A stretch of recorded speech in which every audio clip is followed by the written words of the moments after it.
Happy Friday. Good morning. What's going on, guys? We did it. It's a green Friday already. The green Friday already. It's been a green, basically 3 weeks. A 3 week green session. Which in hindsight, oh man, I wish I took that reverse mortgage. Put it all on, right? Oof. Well, don't worry. Those of you that have the opportunity to take out a reverse mortgage, now might be the time.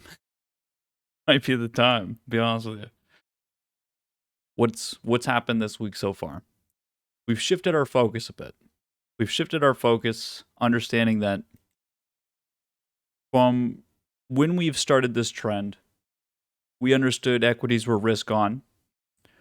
We got very aggressive, and we're taking opportunities wherever they were.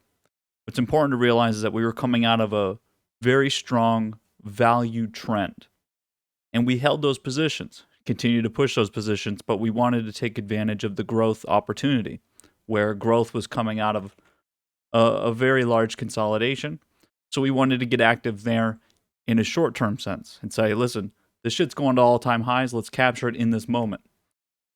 That reached all-time high, and now what I've sort of proposed is this new shift of focus of a long-term. Okay, great. We captured on a short-term. Now, how do we capture this move if this trend is to continue, right? Let's remove the bullshit of, oh, this is going to happen, or here's what might happen, who knows what will happen, and go with, well, here's the plan. We captured that with a plan. Here's the plan for a long term. If this is going to continue to trend, and there's so many reasons why it should, that doesn't mean it will, but there's a lot of reasons why, and we've looked at them, then how are we going to capture something that goes over 3 months? Well, we're not going to do it by trading out of the money contracts that are expiring in a month. We're not going to do it with 2 months. We're going to need to be able to work with a little bit further in the future, some extra oomph there. Because if you bought down here at the money contracts, you're having a tough time right now getting an exponential. You're basically 1-to-1, and you've already, what are you going to do here? You're going to keep pushing a position from that you entered a month ago that you bought for that moment. You didn't buy it for this moment, you bought it for that moment, and to have a very quick move here. If you are in a position here, you want to be in one that's going to continue to grow day after day, week after week, while still not getting beat up by any sort of pullbacks, but being able to continue to run on some sort of trend, right? And so what's the most optimal solution there? That's to push out expirations and then sort of create some sort of gradient of out of the money to at the monies that will allow you to, as that move goes on, right? Let's say you get 3-month options from right here. You just woke up today. To capture this trend here over 3 months, you would want to be getting out to 3-month expirations, buying from at the money to out of the money, so that as the trend continues, what you'll able to do, and this will happen naturally, and if we just look at it as, let's just say you only bought SPY, then by having those different strike prices all at the same expiration, what you'll be able to do is, through this move, as a pullback starts, you'll be able to start to take profit on some of those moves, and as you take profit there, what you're able to do is, as you take profit, think of this transition idea that we have with short-term positions. As you take profit on those lower strike prices, right, you're continuing to push the higher out of the money strike prices. What you're able to do is, as you take profit on that, enter new positions that are now going to be extended further as well. And what this does is it allows you to continue to generate an income while still pushing the envelope and giving yourself more time every single time there's some sort of pullback. Because all a pullback really is within a trend is a loss of tempo. You're losing time. You're not losing value, you're losing time. A very good example of this, and which you should have practice on now, is with the Dow play.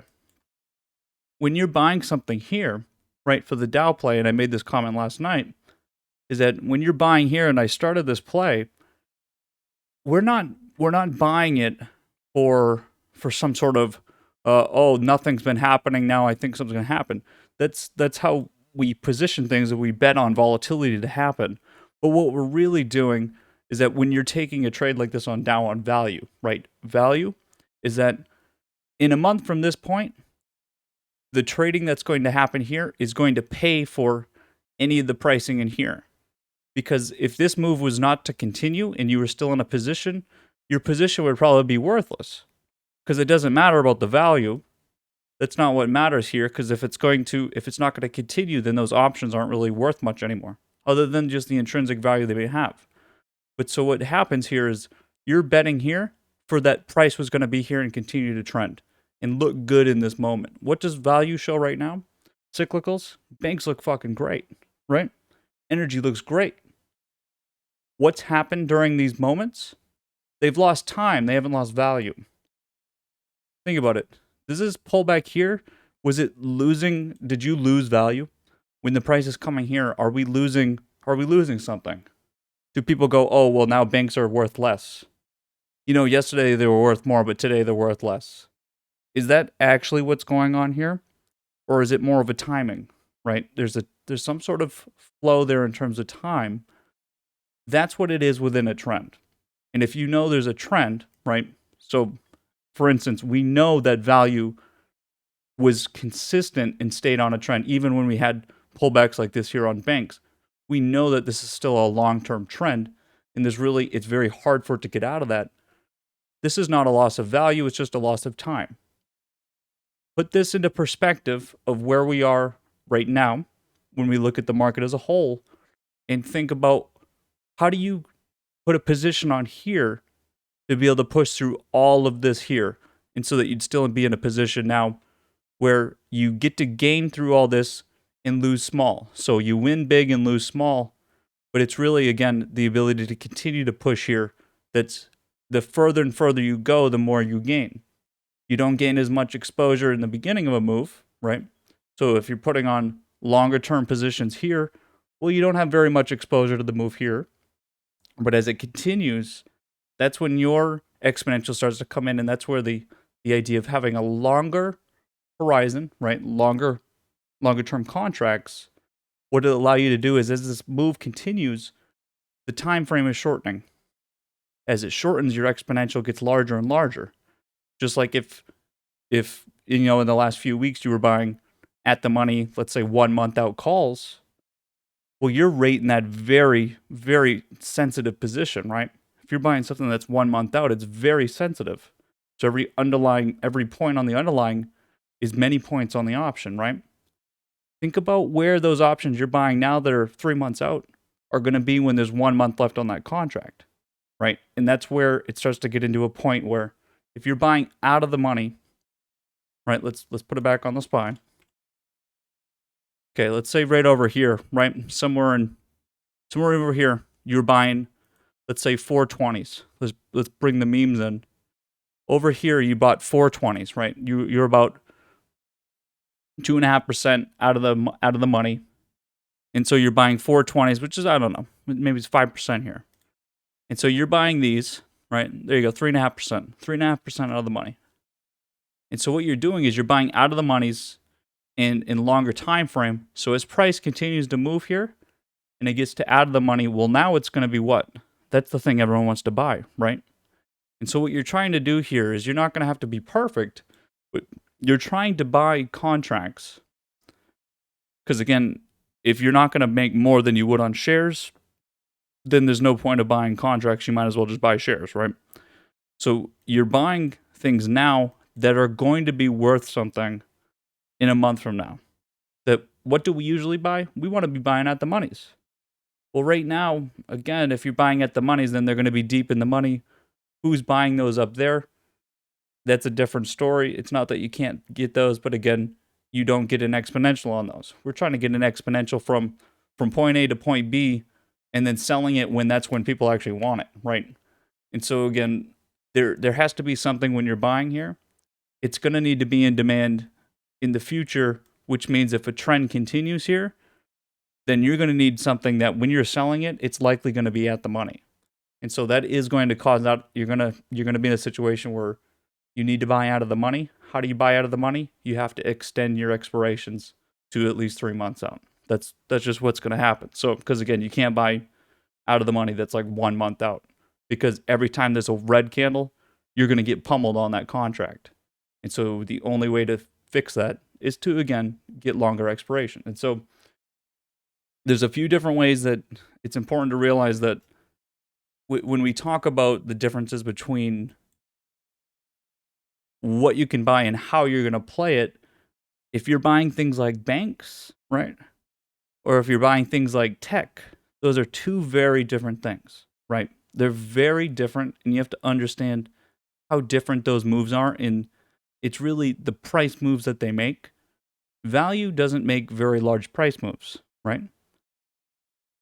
Large cap value doesn't make very large price moves, but small cap value makes pretty large price moves. So we can say value, but again, this is the problem of clumping things together. Small caps have been a mess over here, but it's still outperformed growth. Through all this, it's actually outperformed growth. If you compare this, the small cap value, to the NASDAQ, it's outperforming growth on the year. This is at all-time high. How is that possible? Well, because again, the way in which these moves, but do you know it's outperforming the small cap value?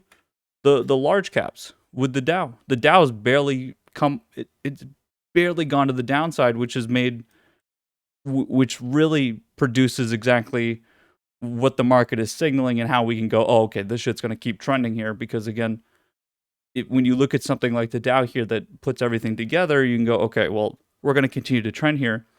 So again, put into perspective the different volatilities here.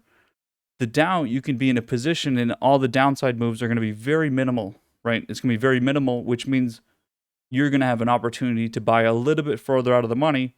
Whereas something like on growth, you have to be a little bit closer and you have to remove some of that risk. In the length isn't going to be enough because, again, you need to think about what's happening when you're buying in that moment. If you're buying something that's 3 months out, you're not doing it for the next week. You're not buying those for the next week, but other people are. And so again, you need to realize how we just shifted in a week the style that we're trading, but it's not that the market's going to do that. Things are still priced for in the moment, but we're trying to get the price for in a month from now, 2 months from now, when people are going to want it in that moment. And so again, we're trying to trade for a moment that's not here yet, and we don't know what exactly it is. And so you're going to have to pay a price for that, right? You're going to have to pay a price. I mean, that's the reality. This shit here is super expensive. This shit is extremely expensive. And you're going to have to figure that out exactly in terms of portfolios. This is where the supply and demand really comes in, because at the end of the day, when does the trend stop? When it gets too expensive. Eventually, we're going to get to a point where, again, price can continue to climb with lesser and less demand because supply doesn't really exist up here. But eventually, that supply is going to get to a point where the price, it's going to remove the quantity of demand by so much that you get to an equilibrium and decisions are going to need to be made, right? We saw banks, right? JP Morgan sold like $15 billion worth of treasuries or some shit, which is like the biggest sale ever. There's plenty of cash, right? That money is going to get flown into the market. All of these things, retail will keep spending. I've talked about how the numbers sort of justify the means here, where, again, as the market climbs, people like you, people like me, will go spend more money because the market's up, whether it's money on paper or not. You have to think about all the stimulus, all these things with inflation. We have about a year until we get a real gauge of inflation, which means you have about a year of a really hot equity market. Because again, nothing really changes until the numbers come in. And so that's the thing to remember, is that we're talking about a year. It's about a year. So you want to be able to you want to be able to take advantage, right, of a long-term sense. Of course, with our method, we still are going to capture any type of short-term things that we can, right? Again, growth with that move was very, I wouldn't say sporadic, but it was a very in the moment. We go, okay, time to pull the trigger on growth here. But with everything climbing together, again, we want to be able to shift our focus, and we don't want to be in this pressed for. You're not pressed for time here, right? You're not going to be on the sidelines, and that's where, again, for every day that your money's not in the market, and even just week to week, if your money's not actually growing through this, then it's really you're taking a loss. At the end of the day, you're taking a loss because what's happening is you're not beating inflation. And if you're going to become a participant in the future, you're going to be paying a higher price, which is your loss. That's just straight up a loss.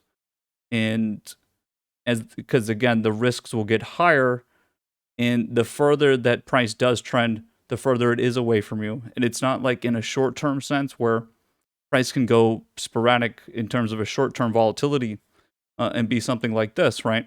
Where it gets back and forth and you're banking on a pullback to happen.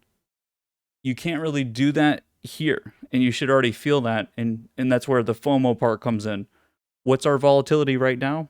The only volatility we truly have in this moment is fear of missing out. It's honestly the only volatility that we really have because we've sort of already created a baseline of anything else. We've created a baseline of the bond market. The correlation there there is no correlation in terms of getting hurt on the downside. Inflation has already been priced. Most of growth has already been priced. Earnings are backing up everything. Even if earnings were not good, it would just cause things to be back onto a normal trend and not as hot as they are. And so again, we're waiting till about 2022 until we get inflation numbers. So fear of missing out. How does that cause volatility? Well, if people feel like they're missing something, they're going to pay any price. And if you're willing to pay any price, do you know what happens? You start to rally really quick. And then there's going to be some people that go, okay, well, I'm going to take some profit on that because you basically just gave me free money. We are those kind of people. And that's how the market is. Where if too many people rush in at once, we're going to close the door. Price might come down a little bit, right? That's where, again, it gets a little difficult because, well, based on what we know, we should be able to just keep pushing. But again, we are greedy. And if you're going to offer me money right now, then I'm going to take the money right now. And that's, again, this hyperbolic discounting. We'll see it. We'll feel it. We'll see if that becomes a thing or not. I think the market's pretty in a pretty good spot to handle that. And whether or not, again, it just depends. It just depends. We didn't see the same sort of back in June last year when the first stimulus checks went out and retail really pushed prices up. We haven't seen that this month yet. Again, March was our peak in terms of call volume on the option side. We haven't seen that in April yet. And so, again, this is where the discussion of inflation, we don't really, it's mostly through housing and through consumer spending. When you look at the crypto market's $2 trillion market now, you have to really start to think that, okay, a lot of that number is being built into that $2 trillion crypto market. This whole thing that's happening there, if you put that into the regular CPI numbers, you go, okay, well, fuck, we have a lot of inflation. So again, you're not seeing it directly into options. I think also tax season really fucked with a lot of retail traders. Robinhood being infamously bad for taxes because they just bundle everything together. I'm guessing that is being felt right now, and it's actually removing a lot of the demand that would actually be coming in right now because people are going, oh, you gotta be shitting me. I gotta actually pay taxes now on that shit? Like, that's actually, you're talking about entire stimulus checks just went to taxes. So they didn't even realize. So, and considering that those were pretty late and extended deadlines and everything, that is something to think about because, again, if we get like some weird tailwind in the next month or something, and stimulus checks already came out earlier, I think we can probably chalk it up to a little bit of that. Again, with the FOMO idea of a little bit of volatility, and I don't think the market really cares if it happens a month from now. I think it's really right now. Right now would be the time that, because if we break this sort of natural trend that we're on, then some of us, of course, will be greedy and go, okay, well, I'll take that, and then I'll wait for the pullback to come back down and buy there. But we'll see, right? We'll see. Uh, Coin, for instance, really didn't. This is this is probably the best example where it's the most average looking IPO ever, right? This was not some sort of revolutionary shift of, okay, everyone's got stimmy checks, Biden bucks, go put it into coin, and we didn't see Bitcoin jump off the page when this happened. That's just retail not being involved in the same way, right? They're just not. And so that's probably the best for the market. I mean, considering the trend we're on. Uh, so we'll be looking for them because, again, I think there is a question of where is retail. The sort of the moves that we're getting right now, I think institutions have a pretty tight grip on the market right now, being so pro-cyclical right now. They're really driving it home on the value side still, right? Still, and again, I think banks are being the biggest proponent of that, and there's no reason to bet against any of that. And they want value. They want energy, banks, industrials. They want that shit to continue to go here. We know that's what's getting the most government funding, so there's no reason to bet against it. I mean, again, we've seen very clear signs of, from an opportunity cost standpoint, just jumping out of clean energy to go buy fucking dirty coal and oil, right? Because it's not about later, it's about right now. We're trying to make the money right now. We understand the demand's peaked, but who's getting the money right now? That's where you want to put your money, because again, equity market reacts to every other market in the world. These things just continue to show themselves. You look at semiconductors, right? The moves that happen there, and as we look at some of these, it's just so obvious in the way that these things have moved that whoever's receiving money is also getting the flow on the equity side, and it's just, again, it's just clear. As soon as something starts to break, it's just clear as day, and they will continue to go, right. And then the one thing here is that when you look at some of these, there has again been this very, I don't know how you put it, but this short-term volatility that's just bad trading. And there's something there that happened to start this week here on Monday, that we had this bad trading on Monday, and this is where really you have to turn into that long-term view, because these sort of things will happen, and it's again not a very good gauge of where the market is. So think about from over here, when we started taking these trades, if we just took all long-term trades, you could actually hold through this and feel okay, which obviously it's not the best trade in hindsight, but I'm just speaking towards what comes next here, is that you don't want to have to be trading through all this, because you don't know when to get back in, you don't know when to sell. But if you just take a long-term trade, you basically don't look at this. And if you go put these things on weekly candles, then you don't care. Look at, if you bought down here, you don't really care about this. It doesn't really matter to you. You're on a trend. You don't really care. And so again, that's where we've shifted our focus a little bit. Yes, it will mean less gains in a short term, but it does mean more reliable gains in a longer term. And what we'll try to do, again, from an income standpoint, again, I still think it's important.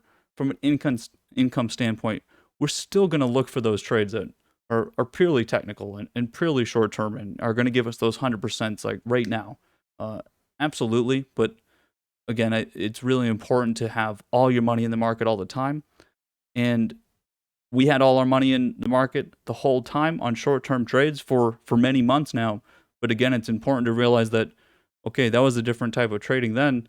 Now you're not going to be able to have all your money in the market trading like that in this moment. When something's trending and there's no pullback, you can't have 100% of your cash in the market trading short-term shit. You just can't. I know I can't. And I mean, it's just not going to happen. So again, this is where you go, okay, well, I want my money working for me. I don't want it to be on the sideline because I can't use this strategy to do something.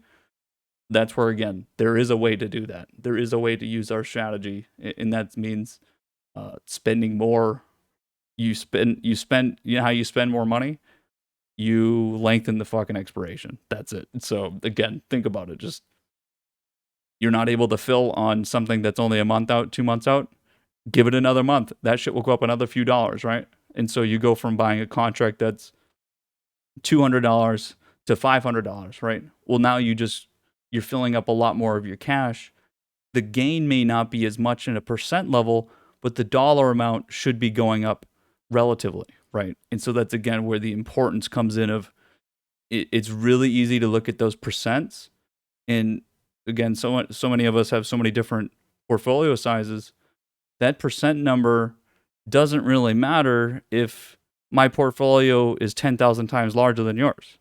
If you make 100% more than I do, but I made $1 million more than you did, then the percent doesn't really matter, right? And so that's, again, where you have to remove that. And there's times when you really need to remove that. And again, when we look at these charts, the first thing that you should always notice is when I post these charts, everything looks very similar, right? The patterns will look the same, and then you go look at the percents. I'll be having like a 50% target on some chart and then like a 10% target on another chart. Your eyes may go, oh, 50%, that's pretty damn good. But in reality, the options on that 10% possible target over, 30 days is probably a much larger gain than on that other chart, right? Because that volatility is already priced. And so again, these ideas of percentages, in most cases, are not helpful. They're not helpful. And that's, again, how value kind of fucked with everyone when with growth, it's like, well, Tesla made 750% last year and we all made money on it. And then all of a sudden you have to go buy something that, when you look at it, now we look back, it gained like 5% over 3 weeks. But that 5% was actually hundreds of percent on options, right? So again, think about the differences here. And your math is going to suck until, again, your math will suck in terms of changing up the expirations and everything on the differences between growth and value until you've done it a lot of times. And the only way to do it is to fucking trade, right? And so you're just gonna have to, again, this is not a situation we've been in since I would say before. I would say 2019 area, where we got into this little phase here where we all went, oh, we can only go long here. This is again, the market's very good at understanding when we're in this moment. That's where we're at right now. We're in this, oh, I can only go long here. Okay, there is no, oh, I'll go buy weeklies here.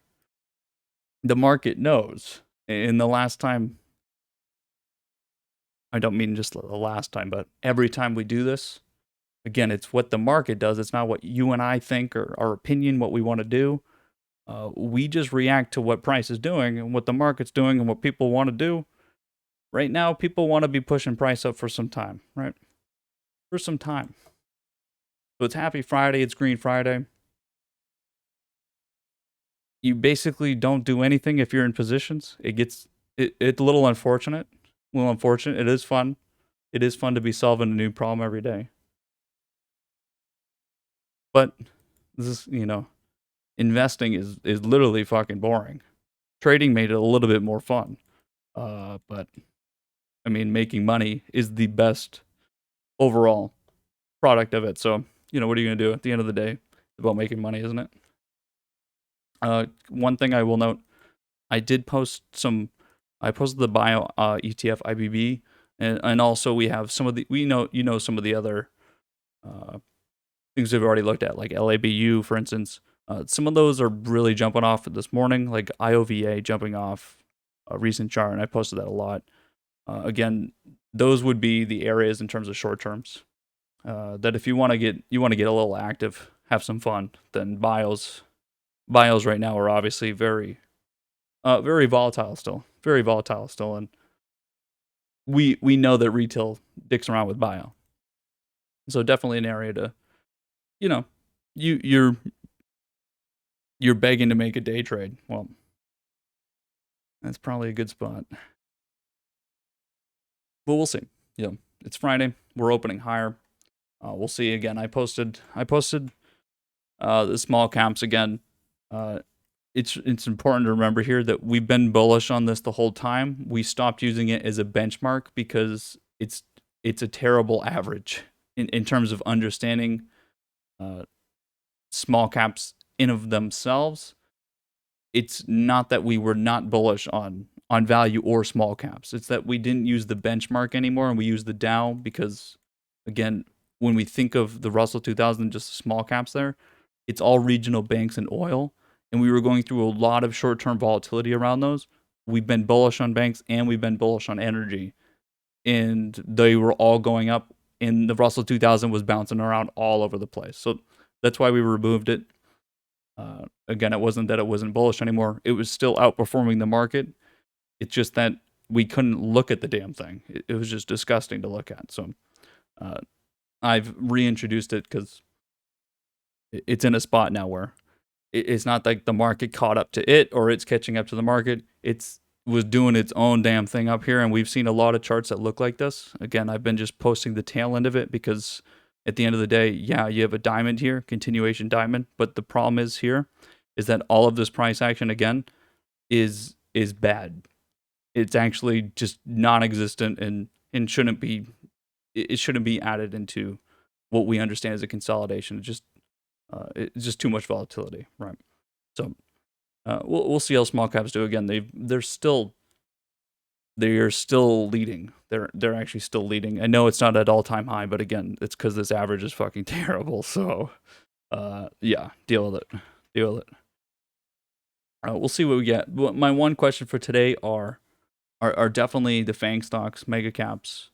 Uh, it's in terms of where they are, and when what we think of, again, what I mean of the FANG stocks, what they're doing is we have things like Apple still significantly below its all time, and then you have things like Google that are just completely out of the ballpark. So what are we getting for convergence there? Because again, they're going to converge at some point. Because again, the thing here is that no one really gives a shit about the difference between earnings on any of the FANG stocks. No one does. So no one's going as Google making up its own ads again. Like we had the news that Google was uh, basically you pay for Google ads, but then it's just literally Google putting their own ads over your own ads. So it's like these kind of things we don't really care. Facebook, no one likes Facebook, but it's just going through all time high on its own, and no one cares about earnings. Like again, it's not like we see things like Bank of America take this big volatility and all this stuff around earnings, like, oh, what's going on here? And you look at you look at all these things, and there's, oh wow, look at Goldman's, and there's differences, right? There's differences between banks and energy companies. FANG stock, we don't care. So again, realize the difference. What we're really looking for FANG stocks is that convergence. We'll see what that convergence looks like, and we'll at least get some ideas of supply and demand over there, because I think the growth is still going to be the most sensitive, right? Value's not going to do a damn thing. Value just going to keep doing its own thing, which is why I talked about 90% of the portfolio right there. 90%. The growth side is all about those short-term trades, right? So I mean, at the end of the day, you don't have enough money to go buy every ticker in the market. So uh, if we're pushing longer-term trades, I think it should be pretty obvious that you're not going to be putting those on some random software company that goes up 10% one day, down 10% the next. Like those are not the areas. So I mean, I'm pretty sure that's understood, but yeah. And then the FANG stocks again, for being able to hold those positions, it's the same as, okay, well, I'm not going to bet against Apple, so I'm going to put my money on Apple and I bet they're going to do okay. So again, you just hold that position. The difference here is that if Google's at an all-time high and it's at the top, you expect Apple to catch up, which means Google's probably going to have to slow down, right? And that's how you gauge those sort of understandings of where we are in the market now, because again, everything's pulling each other up here. What we should do is let's get rid of the 5 minutes. 15 minutes from here on out until we get back into some volatility. Semis would be the other question. We have very big differences between semiconductors right now, and that will be a problem to solve. Our Nvidia position is doing the best, but here you go again. You have it down 70 basis points. AMD again coming off of support here. This timing is terrible, right? Bad timing, but again, we're just expect more and more. Again, this is not a very solved question though. It's not very solved, and uh, I don't. This is again, we're in a point here. Think about what I always say: use the individual tickers. Be active in that sense.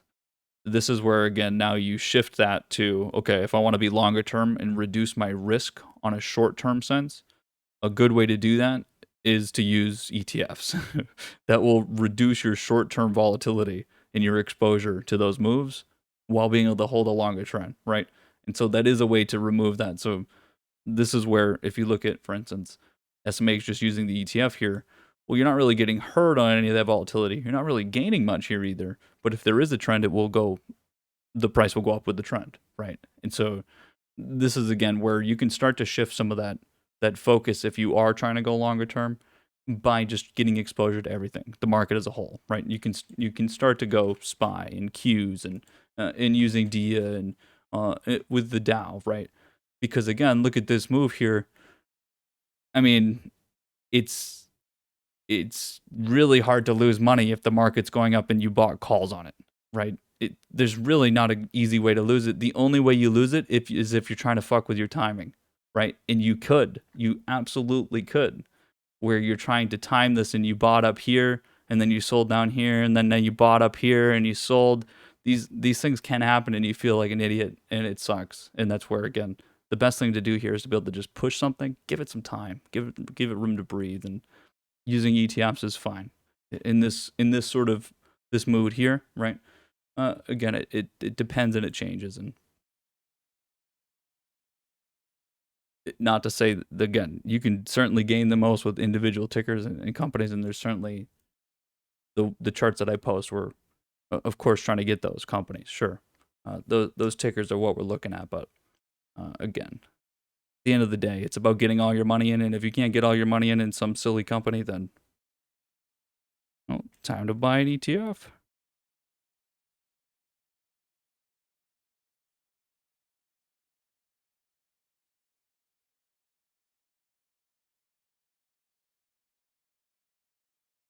Bitcoin's gonna be very interesting to watch over the weekend. Curious to see what we get. UMC is coming up pretty quickly there, it looks.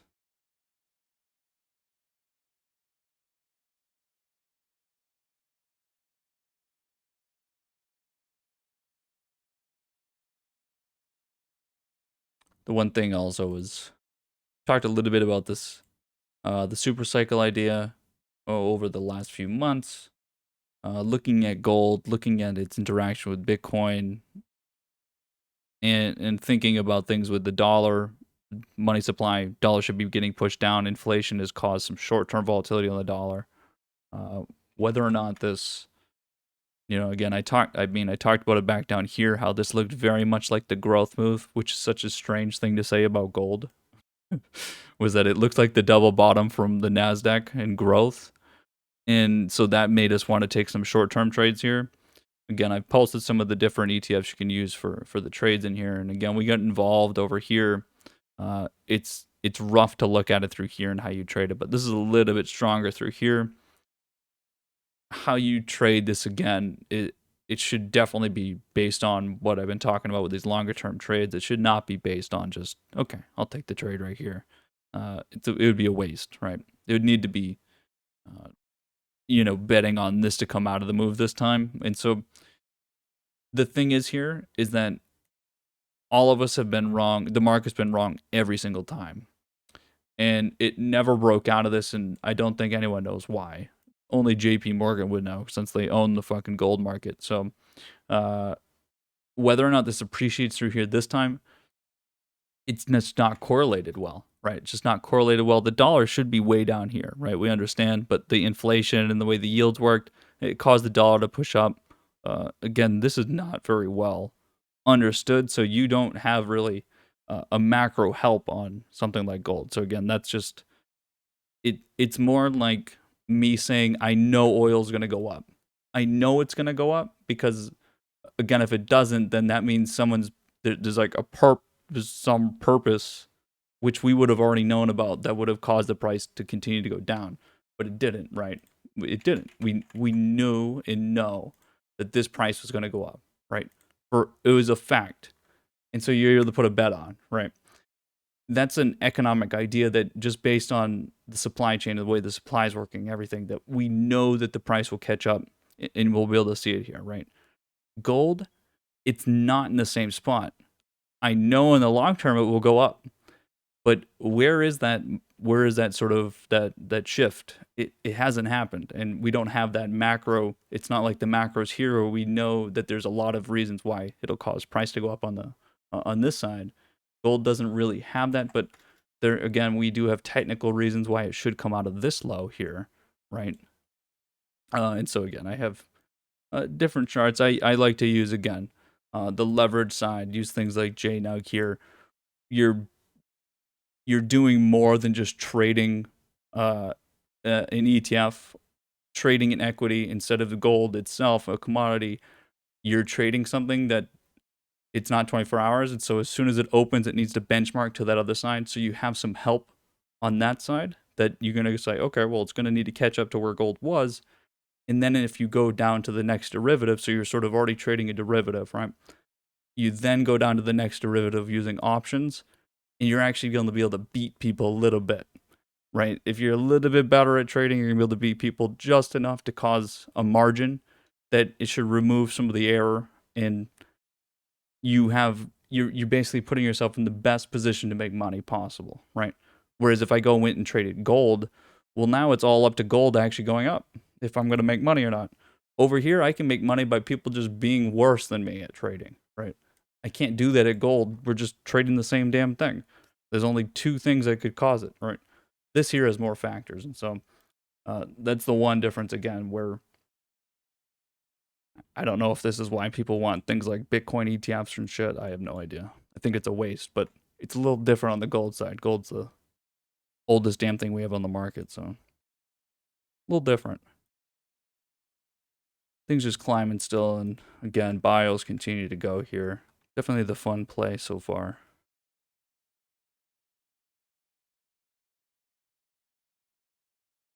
I mean, again, the Dow, the value side just continues to be the strongest. Let me put it onto the Dow, show you. Only things that are red on the Dow is Salesforce, which is still trending and looking so much better than it has. Was terrible. We'll see how this continues to trend and does well, but it won't drag it down. It's really just again the tech side that's down with the Dow. Again, the aerospace and defense has been a little wonky over here, and I talked about some big idea sort of things. Again, at the end of the day, that's what will push these sort of things. It's not the news in the short term, but everything is very, very green on this side.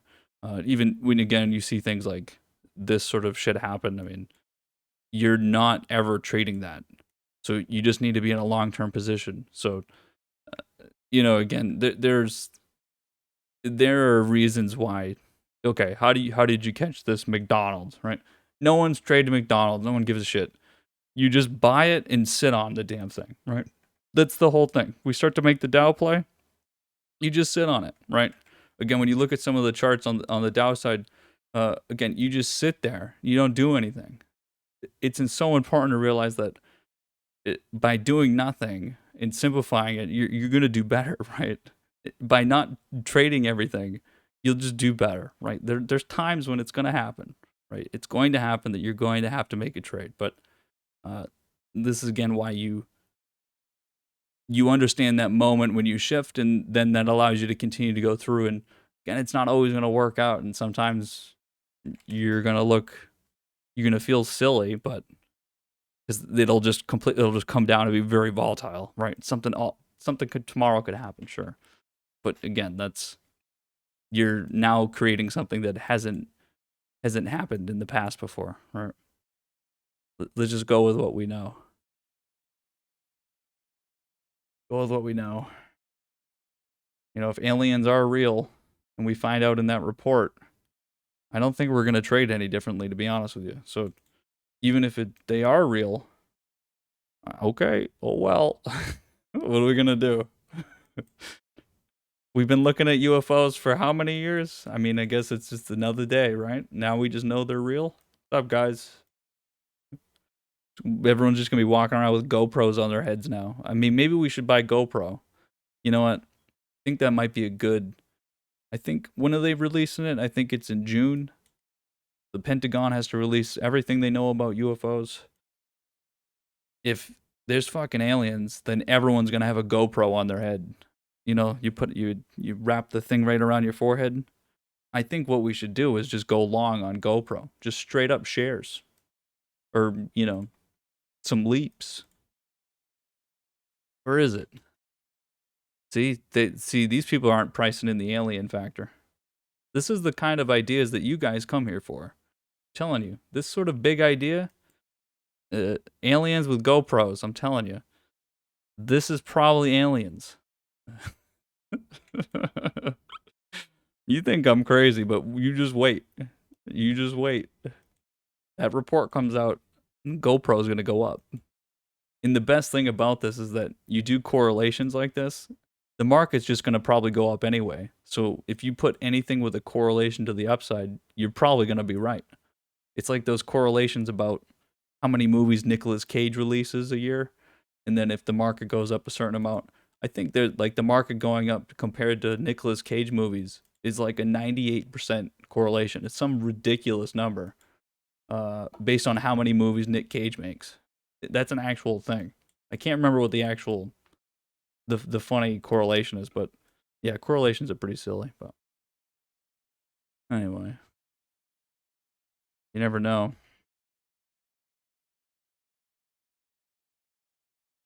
An example here I want to use for the long term trade and where some of the things come through. You guys, we made this trade down here on support, right? But when we take this trade here, we're buying for a very sharp idea. But if you think about this in a context of how we're talking right now, and you bought here instead something that you're betting much further into the future, then you could hold through this whole trend, and you're doing well here, right? You're up almost 4% here. But instead, what happens is you're trying to time this. Yeah, this would have been a great almost 6% gain here. But guess what? None of us are going from here to here. None of us are trading that because it doesn't make any sense to buy something here and sell it the next day, does it? We don't. There's only if we're specifically trying to do that is that ever happening. We go, okay, well, I'm gonna buy it on Friday, sell it on Monday. Most times you're not doing that, right? And so you're not putting a bunch of money on something to get out of it tomorrow. Doesn't make any sense because now you're gonna have to find something else to do with that money, and likely the week it's gonna take to find something means you're gonna be losing money overall. So when you could have just put it into something and captured it over a week, right? And so because again, your timing's never gonna be perfect. So this is where again you think about some of the trades we've made. Think about these trades that we made down here, right? I bought this pullback down here on GE and did very well. Is this exact thing going to happen over on this side? Very unlikely because it was this big rally that caused these sort of moves to happen, right? You don't get that of a very normal trend, right? And so again, these sort of trades are, that's when I talked about like last month of it. It's your moment. You have to take advantage of your moment. We're not in that moment anymore, right? It's past. That moment passed. And so again, that's where we can look back all we want and be like, oh man, I wish I made that trade and I wish I could go put all my money there. And it's like, well, the fucking time you're spending to do that right now, you're probably missing the trade that you could be in right now. And just, you could be in a trade and complaining about the trades you didn't make when you're still at least making money, right? I can sit here and I'm just in positions and just talk shit to you guys all day because I'm just in a position, right? And I don't have to complain about it. You go, oh, fuck, man, oh, man, I could just get in here right now. Don't have to. I'm just fucking in a position so I can just sit here and dick off all day, right? That's the pride and joy of sitting in things that are a little bit less sensitive, right? I don't have to go, ah, damn, this, like, what do we have on the sell side that I'm in right now? Probably find something good. Again, we're still looking for this type of shit here.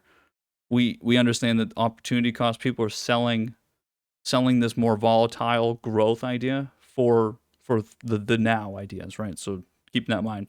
But on the sell side, let's see here. Let's see some ideas. SPLK on the gap down. Maybe I'll buy that. I'll see. Again, look at, if you're in this position, I was in this position. If you were in this position, you just lost money. There's nothing you can do about it. Nothing you can do about it. What can you do? Let's see. Let me give you a good example. SQ is probably the best example. I would say SQ is probably the best example. I mean, we talked about it over here. You know, just thinking about the price action in here. I mean, what are you doing in terms of, the only thing you can do here is just buy it, right? That's it. And most likely if you were just in a position anyway, right? Just in a position. But the thing is here is I am in position here. The point here that I wanted to make was, if you're in a position here, you don't have to really worry about this price action. You don't really mind it because you're not looking at it as in terms of value. You're just looking at it as in terms of time. It's just a time. And you throw this bad boy in a weekly and you go, I'm doing pretty good here. I'm doing pretty good. Again, it's just a timing factor. It's the more time it takes not to continue to climb, that's when the weakness comes in. It could have very violent moves to the downside. And we've had a few examples of this on the stream before, where there are times when price will move so quickly to the downside that it almost feels better, because again, if all the selling happens at once, it's more likely to get bought up quicker than if it's sold very slowly. Because what's happening if it's selling slowly is that you're not just losing the value, you're losing the time. So if it happens very quickly, then you go, you know what, this is actually okay. I'm actually okay with this. But if you're not in a position where you can look at that price dropping, it doesn't make you anxious, right? A lot of the times we'll be sitting here watching price drop 5%, and that's very stressful because you're like, I don't know how much lower it's going to go. That's again where if you're in a position that you don't have to watch it to begin with, that's the next level of trading, right? Where you have a certain amount of money. Again, different trading style, different strategy, different time, right? 2 weeks ago, I wouldn't have said that, right? We'd be right out of it and we'd be ready to go pull the trigger to buy it again, right? We were making short-term trades. Those are two different things, but that's why it's important to realize, okay, well, I'm at a different spot here, right? Again, we're still technically trading, so in terms of time, I mean, I guess the ideas get confusing. For instance, still buying support. The timing's just a little different here. I'm not betting for this to be next week. And that's where the question is on this more growth and I would say clean energy, and then when you start to bundle in the sort of the new tech ideas, right? You're still technically trading them, right? We'll still be buying on red days, right? We're just extending our expiration. That's it, right? That's the only thing that's changed. So we're still technically trading and trying to trade between levels, transitioning between levels if there is an opportunity to do so, right? It's important to realize that that's still very much a part of what we're doing here. We'll see what ARK does to finish the day. China, again, all other markets are up right now. The China numbers were the reason why we opened up so high. I should have mentioned already, but everyone already saw it. Over 18%. Their economic numbers fucking blew it out of the water. So, again, we were betting on China since about a few weeks ago. Yeah, those numbers are insane. We'll see. We'll see how that translates to this kind of price action here. This is where you don't, when you look at this, it's really hard to reconcile some of the ideas together because again, they don't really they're just not adding up together, right? And so this is where you're buying something because it's at a low and you think it's going to be higher. This is a good example of just go put a longer term position on some of these and just let it be a thing, right? It's hard to imagine. It's hard to imagine some of this not moving, right? I find it very almost awkward, almost awkward. I know that opportunity costs just sit in the fucking American equities. There's no reason not to, right? Just sit in U.S. stocks. But again, we have things like South Korea, which I talked a lot about over here, that it's making the move that it's lined up with the economy. And so this is where, again, there's some regulation thing going on with China, whatever the hell's going on. That there's something else there that's holding back people from giving it a flow. So in that state, until that makes a move, then we're just not going to be a part of it, right? So it just doesn't add up. So we'll stay with this because why would we go against what we can ride here? Ride it, keep it going. Keep it going. Home building continued to do very well. Very curious to see what. I don't know where that's going. The whole housing thing, who knows? I think maybe the next thing is when's the $1 trillion housing plan coming out? Who wants to put bets on getting some sort of fiscal plan for housing? Because, I mean, I've heard a lot of horror stories, seen a lot of interesting things, right? Everyone's willing to pay cash. There's no damn houses out there to buy. And we're not in the housing crisis mode. It's not like the housing market's going to crash or something. Like we're very far from that. That's actually the problem. That would actually resolve a lot of the problems is if a lot of those we get some defaults. The problem is that we're like 10 years away from defaults. So that kind of fucks with things. So we're kind of in the credit again, it's the credit bubble that lead the credit the gaining in the credit market that leads into the bubble starting in that next market, which would be the credit boom into housing bubble, right? We're just in the credit phase right now. We're just getting credit going. We're just getting the spending going right now. So again, we have a long way to go, and we're already having a fucking shortage of housing. Who the fuck's buying houses? No one I know is buying. I mean, I know like 2 people that bought houses. I bought an apartment. I mean, there's not. I don't get it. Who the hell's out there?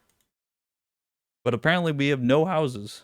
So the home building again. That's like okay. Well, that adds up. Go buy some home building some home building stocks. I guess. Here we go. Like I don't even know, guys. I really don't know. Same with like REITs, right? It's the same thing with REITs, and like here in the city, I see all of these just storefronts abandoned because people left for COVID. But it's like this weird perspective still where someone's not renting that storefront or renting that apartment or something, right? But the people that own it, it's changing hands. People are still buying the real estate. There's just no one renting it. And so you have like all these places in New York that's like, okay, like people left for COVID and they're starting to come back now. But that market is still hot as ever. People are still buying all this real estate in the city.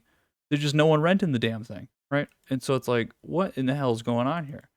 People, it's like the New York phenomenon as well of like big ass penthouses. You'll have billionaires and big millionaires buying things for like $70 million here, and then someone will come in and buy it for 90 million, and they don't even live in the damn thing. They don't even live there. So it's like, okay, what are we doing here, guys? We're having some issues. That's the next economic thing we're looking for. We'll get those housing numbers. But I bet we'll get a bill. It's some sort of thing. I don't know what the hell it would be, but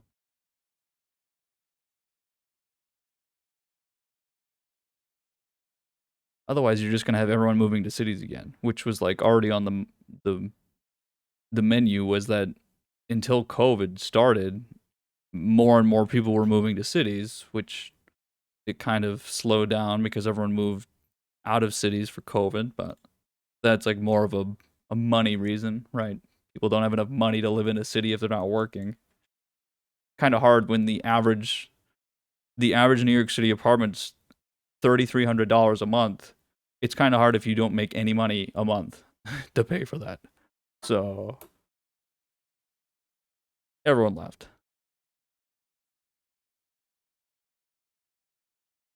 Small caps up, down into the support here. This will be a good test. This will be a good test for whether or not this chart's back, this average is back, because again, it has not been doing very well in terms of an average. The tickers within here again are doing very well. Banks are doing very well. Energy is doing well. It's again just sort of the way the average is benchmarked.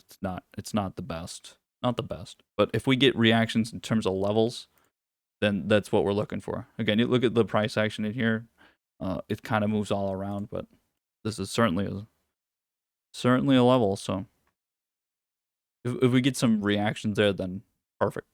I'd be pulling the trigger on things like that. I mean, again, I don't know if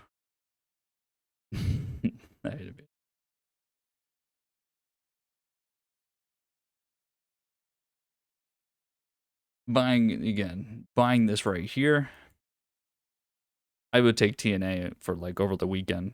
Go 3x, go big or go home. So this is gonna come down. You know this is gonna come down to the support because you just saw it on IWM. I'd be putting bids right down there. So again, the TNA is the 3x. It's gonna be a little lagged. I'd be buying it right there, even if it's gonna come down to here. Just how these things are gonna move together, right? This is where IWM is. TNA is right here. That's like the kind of thing here in terms of that's about as quickly on timing I would get on terms of I'm putting a longer term trade on there, but I mean that's how I'd be looking at it, right? Is that going to be the lowest point in the next month? I I have no fucking clue, but if it is, then perfect. If it is, great. That's the lowest point. Perfect. Not that you couldn't buy it earlier, but again, in terms of the small caps here, I'd say now is the only time that I felt comfortable making a move like that. You got rejected on the resistance there, but this has been doing very well. I did talk about back in here uh, some bullish ideas, and again, we had a lot of double bottoms. Much longer term there, much longer term. Oh, XPI again. Yeah, XPI was what I was referring to. IBB is the other. iShares, and then SPDR.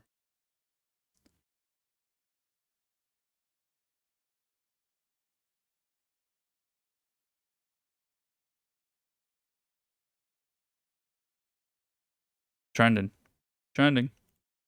Space again we've removed, so reminder.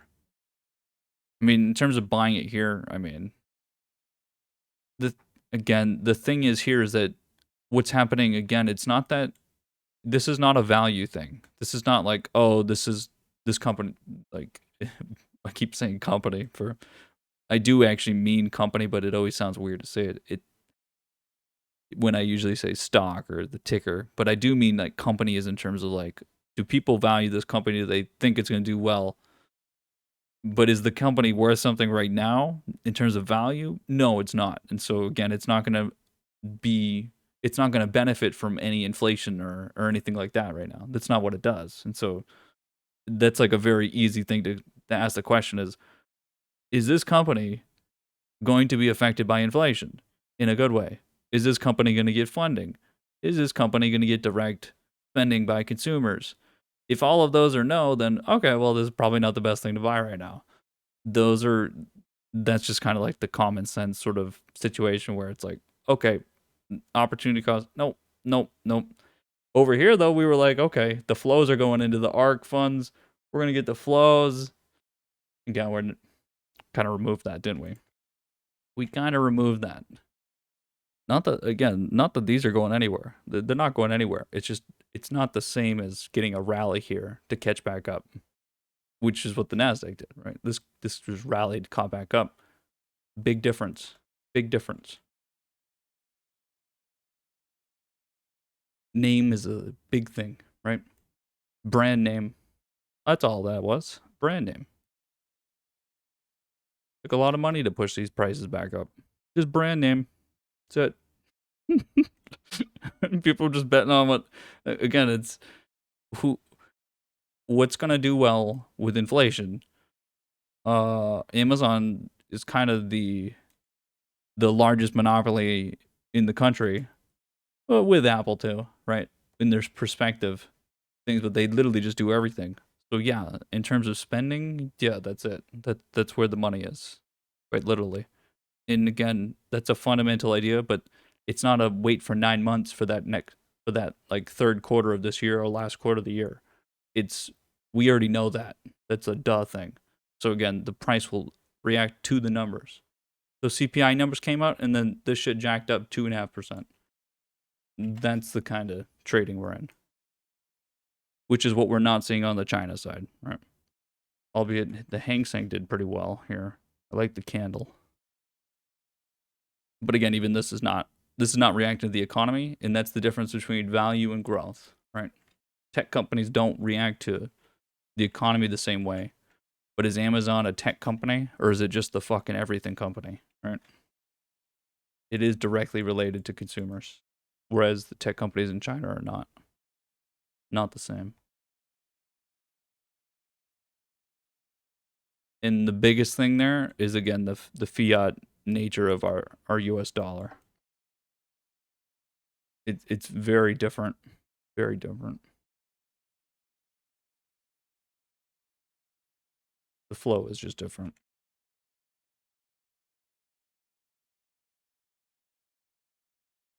The all-time high dance, boys. We got 10:08. Let's see. And we're not watching anything on short term or anything. We're just watching for flows, and the big thing here, level 2 will start to help a lot. And, I mean, you guys don't need to watch it all. I'll do it for you. But the big thing here is when we do get into trends, is that we look for those periodic orders. So we look for the same orders every day. Good examples are again the charts like Anthem and United Health.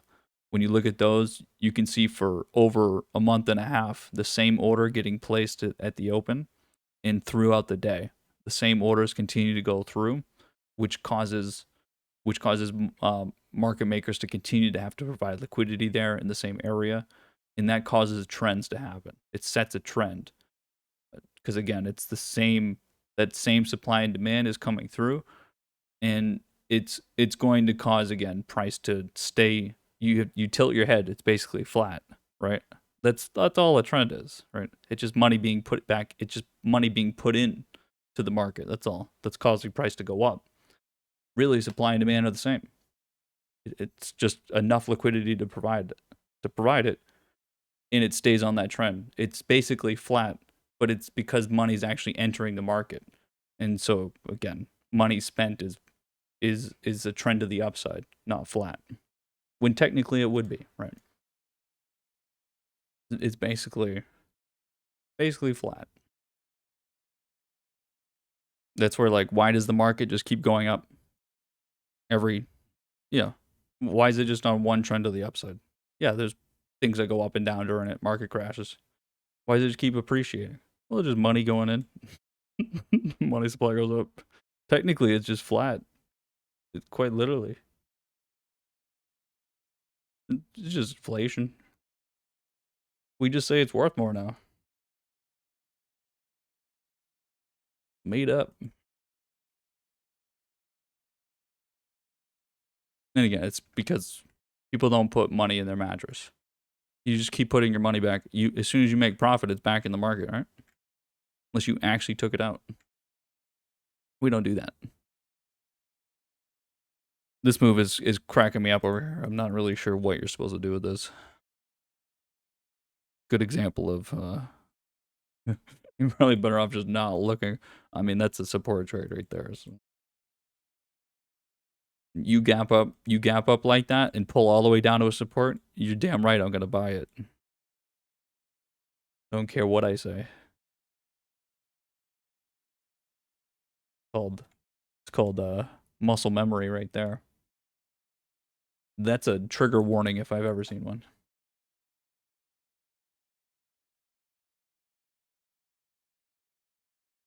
Let's take a look. That's not helpful at all.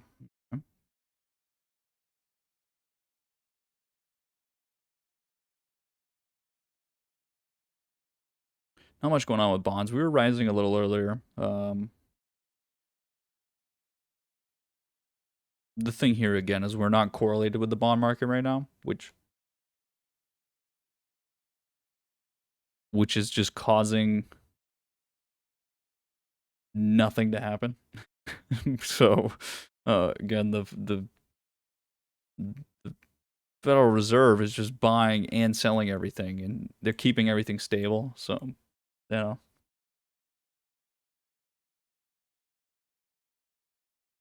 looks very much like the rest of our Dow tickers that are in this very same thing. I would have told you that's McDonald's. But yeah, they're very bullish. I don't know what that actually I don't know what that consolidation was that we have on these tickers that came through here. No one was really all this is no one's exiting long positions, and so we know that this sideways trading is good for the upside, right? But the timing is very strange. It's basically just waiting for growth to make its move, and then once everything's trading together, now everything's going together.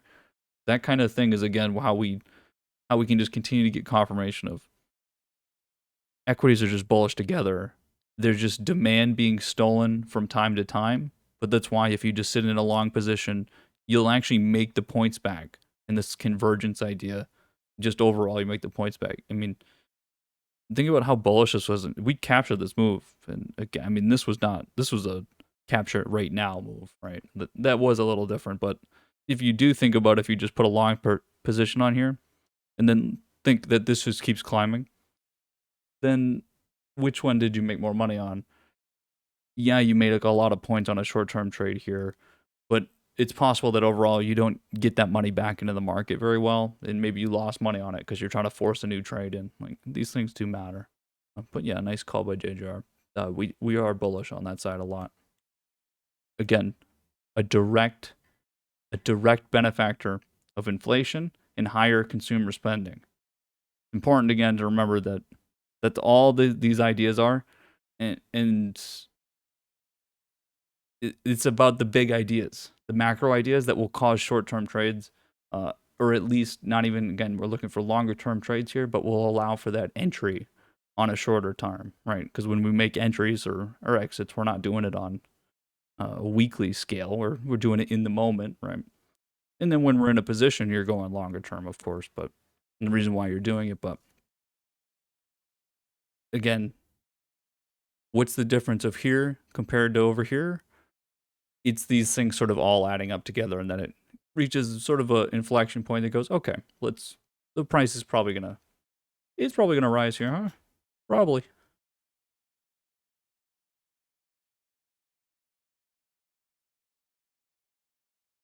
Again, our other question is on this clean energy or really new tech. I think we should just call it new tech.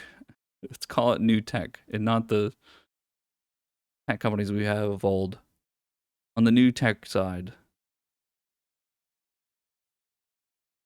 it's hard to tell.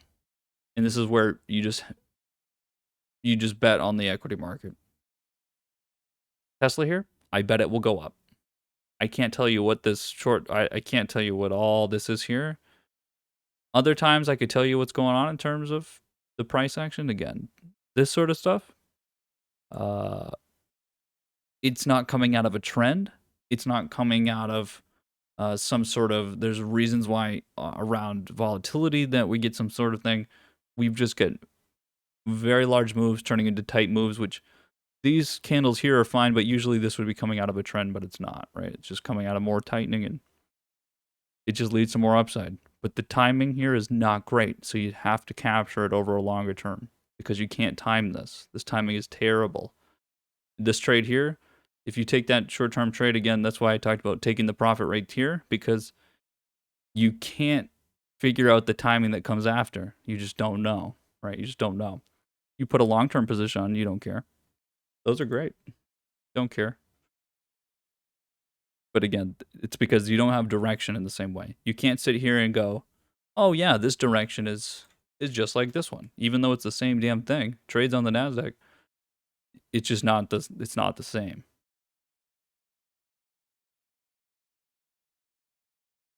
And that's where I'd rather be in the queues and capture Tesla than just being in Tesla. And that's an important distinction again, because all of us have different portfolios based on the money that you have. You need to make a decision whether to be in one of these tickers or to be getting exposure to all of them through an ETF. And for a lot of you, again, I mean, it's going to come down to what your fucking goal is in terms of making money. And some of you, again, still need to make short-term trades and try to get the money up. And if you can't do it, then you're just never going to do it, right? Not going to happen. Just put the money in the long term and sit on it. Play around with it when you have enough money. Really hard to make those short-term trades if you don't have enough money to do it. Really damn hard.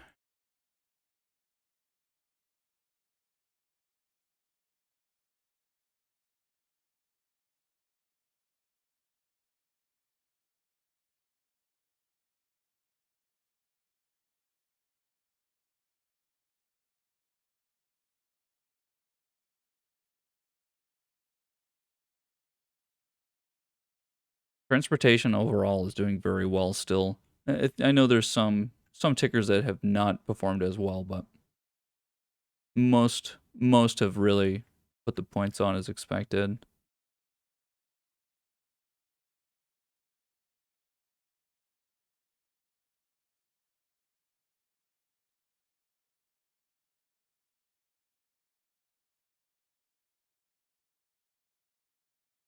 Some nice flow coming in here. Retail stores, so I mean, they've been very well. Again, what's a direct benefactor of inflation and consumer spending? Retail stores. The numbers, again, they're help more. And that's where, again, it's all the speculation for, you can go throw in the earnings equation on something like now on retail stores where it's, well, if they don't get the numbers that, again, prices are getting pushed up on a lot of retail stores for the earnings coming up, and you need the earnings to confirm what we've priced in, right? Those will definitely have more volatility, and why we've seen more volatility already. What exactly is going to occur with those? I mean, different stories. Let's see what this chart does here.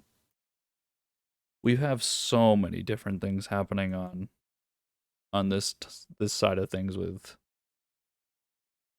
what we call it, the communication sector. Throw this in there as well. I've tried to time this chart before with this shit. Not easy.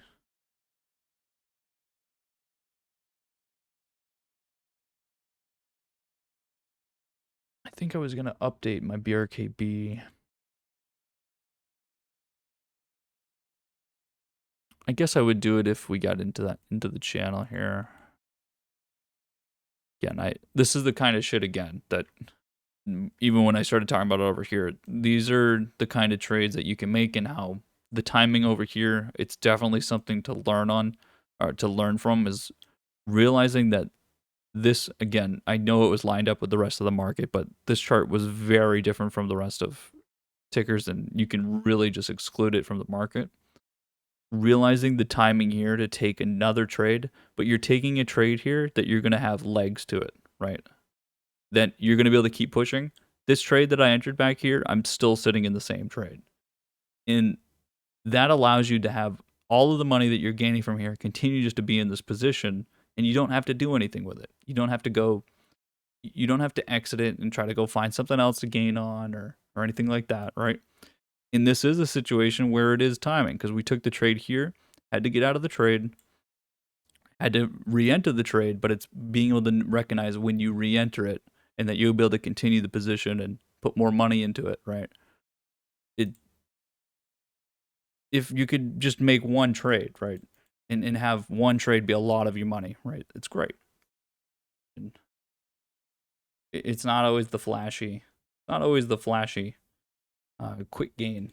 Sometimes it's, I mean, at the end of the day, whatever makes them more money, less less headaches. I do like this trade a lot. I think that,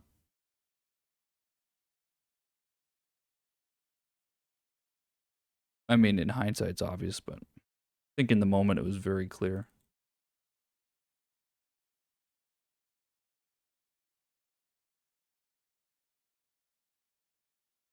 Regional banks again. The reason why we again have the Russell, the small caps going is because regional banks are going to catch up to the big banks because of earnings. So I think I already mentioned that earlier when we were doing the first day of earnings for banks, but there was an expectation all of those retail banks will do well. I mean, whether there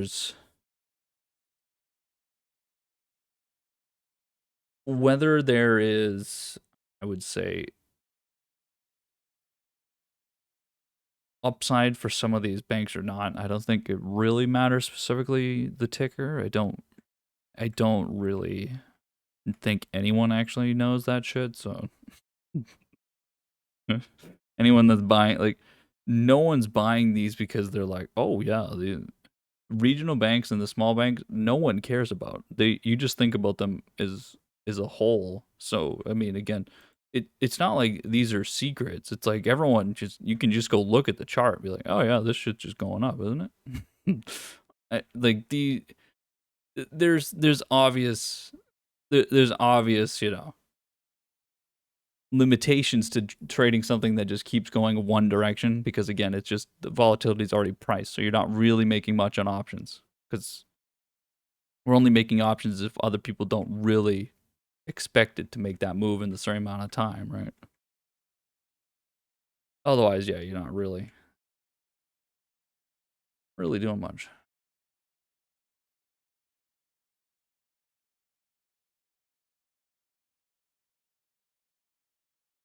Yeah, anything attached to industrials and home building, that whole side is just disgusting.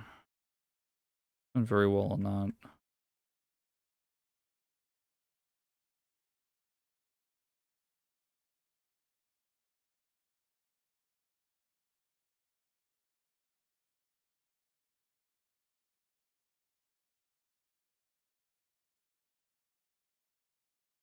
Giving solar another go here.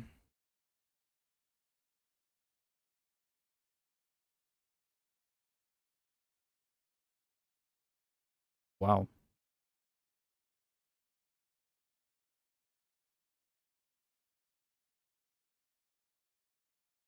Hmm.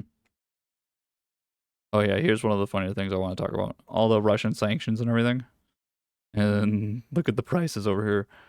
There was actually, I was reading some of the things about like the debt market and stuff. They're like, it's actually pretty good. They're like, it's actually pretty good for the debt market over in Russia. If we get some more sanctions, you guys put some more sanctions on us, it helps with our debt market. One of the most ironic looking things ever. This is the Russia ETF. I was cracking myself. I was reading it because we had this before where Russia got sanctions, and then all of a sudden we were like, hold on a second. We're like, I can't remember where exactly it is in here. When did they invited? I mean, this is again because the Russia, the ruble was getting pushed down. Uh, but when you look at the price over here, anyway, um, if you think about, if you actually think about it, right? So Russia just has oil, right? They just have oil. and their currency is just in shambles. Their currency's worth nothing now, basically. Basically, everyone that had money left Russia, right? Uh, and so the major function of the economy right now is debt, which is the major factor of most economies is how you utilize debt, right? Like we have, again, we have the treasury market, and we have junk bonds, we have everything else, and so really debt is the, uh, I mean, I guess it's just the second largest market in Russia, right? And so if your first market is oil, right? Well, how does oil work? Basically, it's all futures priced. It's all priced for a future time, right? It's not really an in the moment thing now. You receive money in futures contracts and really into the future. Well, how does debt work? Well, the debt is for the future, right?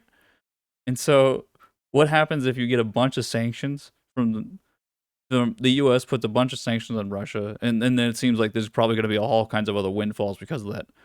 Well, it actually causes the debt market to have to heat up a little bit, doesn't it? So what happens there? Well, it ends up turning into it's like think of our stimulus, right? And we stimulate the economy. So you have sanctions from a foreign power, but that's not really a domestic thing that just affects your international. And so you by trying to fix your international problem, you actually cause your domestic side to pick up a little bit through through just on paper, right? Just on paper. But that's how fucking stocks work, right? And so, yeah, maybe in 5 years from now, that debt's probably gonna be a problem. But you know what? For right now, that's pretty good. So jack those prices up, guys. Let's go. We're borrowing from the future for right now. That's the most American thing I've seen Russia do in a while. Even though it's our fault. Sanctions. But yeah, I thought that was cute. Obviously, there's more price action and stuff in here, but this is looks just kind of like equities in general. Equities in general. It's the price now that matters, not the price from before.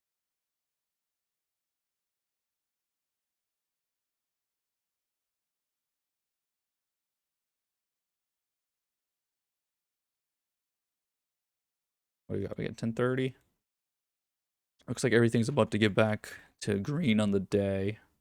Nasdaq's just almost right back to break even. Small caps are coming close. They're coming off the low from the support. We did come off that support, so again, pick that up. We can try our hand on ETFs a little bit here. I think again when we look things that matter, we'll see what this move looks like on banks, whether it holds the value up here. Energy being the other large one here. We'll see what this looks like. Again, it's so hard to. This is where you have to remove the short-term volatility aspect and just go, okay, well, I'm betting on the long term here. Now, when you start to look through, you'll again see everything is just tied to oil, which again is not the full picture. Because again, when we looked at some of those on the utility side, for instance, you look at utilities that continue to do well, and that's again a function of defensive stocks and the value side doing very well. And this is where that those crude the oil futures are actually they're getting priced into equity still, and so again that's this growth idea that's actually getting sort of factored in when we're trying to talk about we know that demand is peaked. We're trying to talk about the now factor, and so some of that pricing, the timing is very convoluted. We'll see what that looks like, and again, it just sort of translates to we're gonna need to we're just gonna need to be pricing based on the idea, not so much on the timing, because we don't really the market doesn't decide on that. It's the fucking economy that does.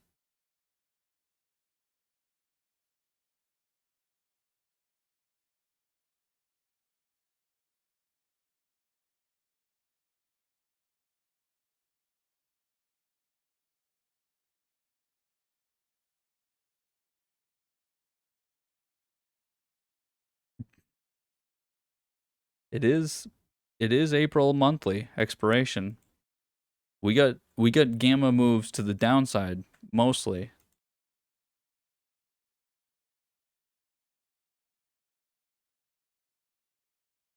Remember, options don't expire technically until tomorrow. Options expire on Saturdays? That's right. That's right, Jimmy.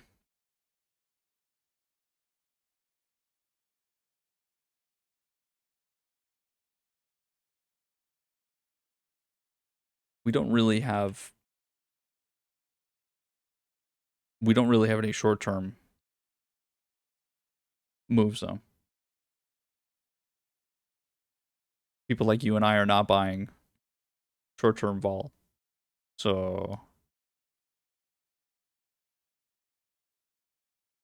can't really get a gamma move. But what you do get is as people buy longer term expirations, you get more trend setting. Trend setting moves on the underlying, right? Seems to even things out a little bit.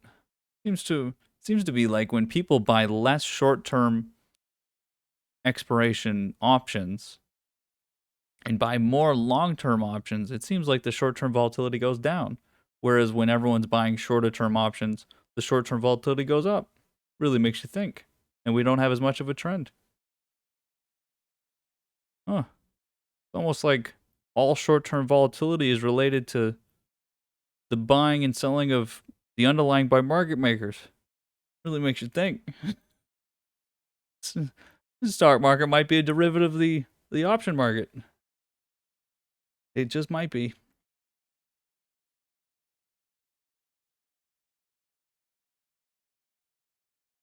What is some of this garbage? What is this? What is this just garbage price movement? I mean, we're getting some of it somewhere, obviously. Getting some gamma moves around. Like some of this stuff, like Sun Power and stuff, this kind of price action. The 7% loss yesterday, now 5% today. That's more than just a historical retrace of the halfway point. What is that? What is that stuff? Again, this kind of move here, I mean, I'm just not doing anything. I'm not touching that. I'm going to ride what's going up, not what's going down. Like I talked about over here, I'm not going to beat my head against the wall every single day on this. Not going to happen. Not going to happen. This has been going down. We tried to catch it here just like we did with the rest of the growth move. It said no. We're going to say no. We're not going to get involved with this. We want the thing that's actually going and leading. This kind of shit, no. I'm not giving free handouts just because I like the idea of clean energy. Definitely not. Not going to happen.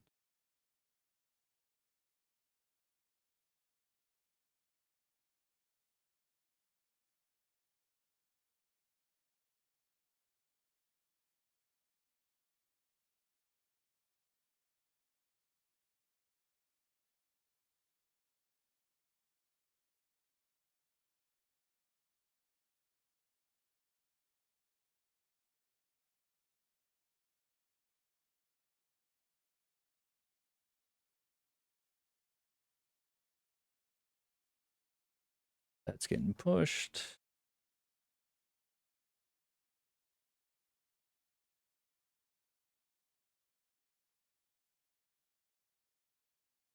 Think I'm trying to think in terms of some number wise. How much cash do I want to have to play with?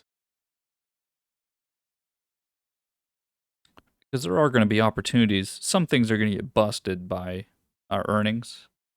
Think about how earnings have started so far. Everything is doing so well, right? And beating earnings and numbers are great. You know there's going to be something that's bullish that's going to do terrible. The numbers just not going to be good, and then it's going to go down like 10%.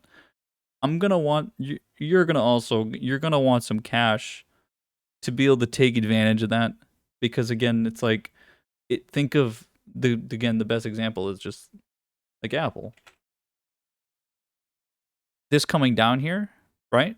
This coming down here it's that scenario where it's like, okay, this has nothing to do with Apple, and I hate to have to go trade Apple, but again, it's just a scenario where it's like, okay, if this is getting so beat up, and this was over time. I'm talking about if it happens all at once because of earnings, if something goes down 10% because of earnings, but it's been bullish on a trend, then I'm going to go buy it. I'm just going to go buy it. And so there's going to be it's going to happen. There's going to be companies out there that are bullish and things happen. Shit happens. I think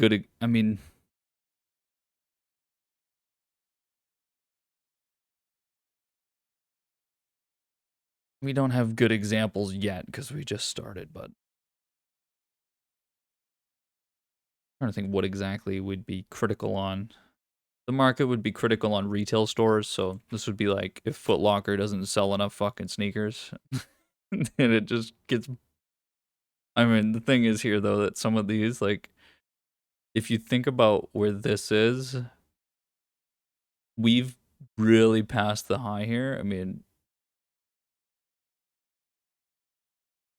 I don't know how many points that is, but it would probably be a lot. If retail, see the thing here with retail stores, we've been pushing retail stores up by so much for so long now, and we've continued to push it because of inflation and everything. If retail stores don't do as well as we were expecting, then they are going to get really beat up. But I think everyone already knows that, and so no one would even sell it anyway. But if it did happen, then everyone would be buying it, so you'd have to buy it immediately. Like if for some reason, this is also the Archegos thing, right? It's like when Archegos just randomly starts to sell uh, everything here, right? There's that opportunity to buy it.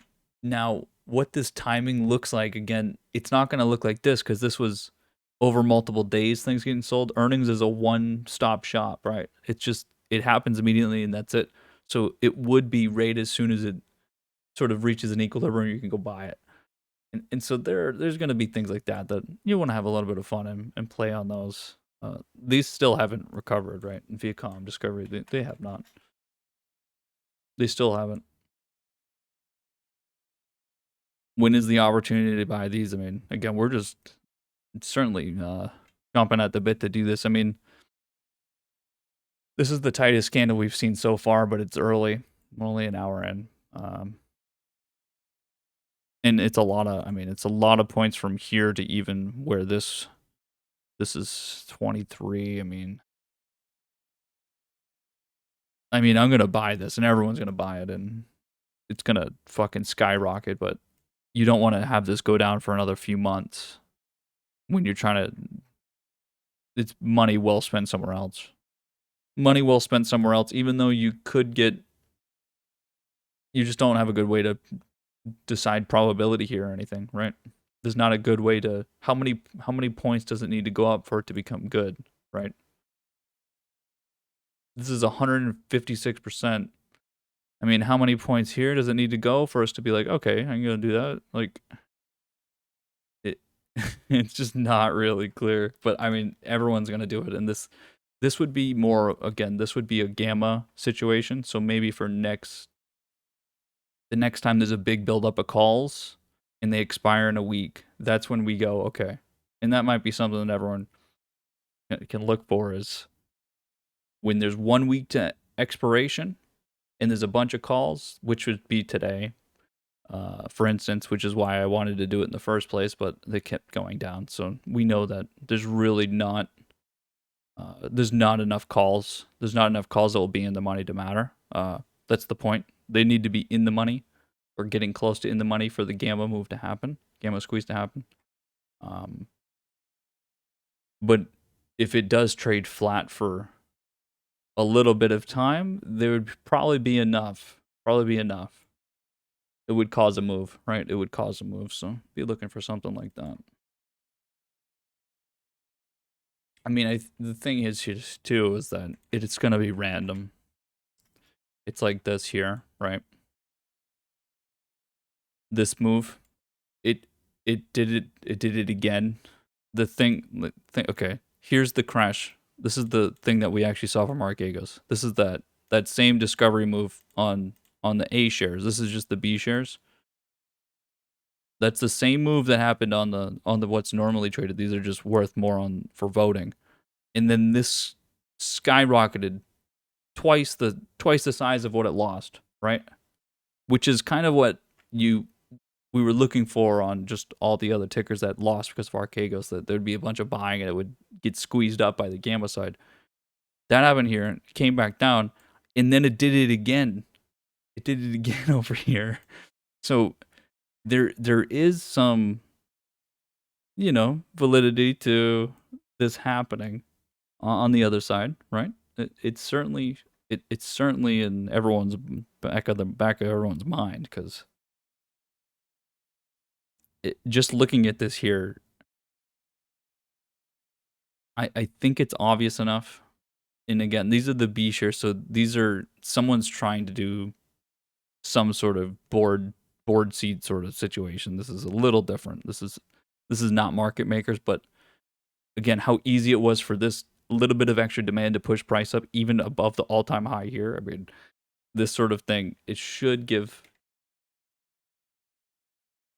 us, right, us at least, some sort of chance over here when it starts to give us some sort of technical reading here. I don't know what it is, but what is it going to be? I don't know.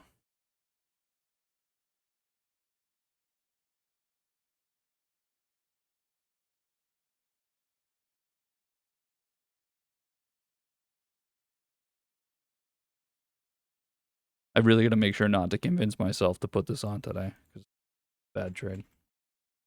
We're not in a betting mood right now.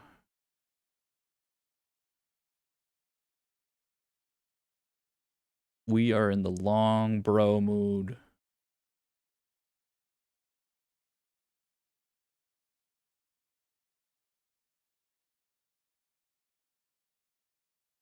Again, when I see charts like this, I go, oh, right, I can just buy these things and sit in these and do nothing and make money. I don't need to go find something that's at 0 and let it go to 1 cent. But if the penny stock goes to $100, you would make $1,000.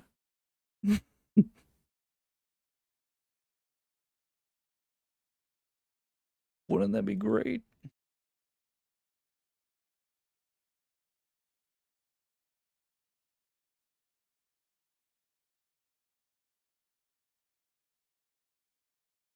I think the same thing applies to what I was saying about some of the other newer tech companies.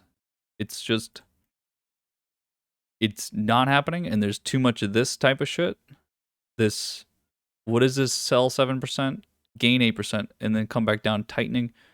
The tightening should lead to upside, but I don't want to bang my head against the wall here. So JGR asking the question of next week. Next week is definitely where we would be looking. I would say for these charts, right, ICLN as well, and some of the other charts that I've recently posted, like this, I thought this was a very good idea. Again, it's instead getting held on this neckline here, on this resistance. And so, and you've got obviously the horizontal resistance here. There's just a lot of supply, and then there's also, again, there's this opportunity cost that you just can't ignore, that this here is not getting any direct flow or direct spending from consumers, from inflation. There's nothing here that you can look forward to other than in the future. Yeah, we all look forward to in the future, but that's already been priced. We've already priced growth. The important thing is to remember is we already priced all the growth. Those things it's not like we haven't done that. Think about all the growth pricing we were doing for all these things for the last year. That's all we did from the start of COVID, was start to price in growth. That's how all that shit went up so much, because we had nothing better to do. We literally just pushed price up on everything. We've already priced growth.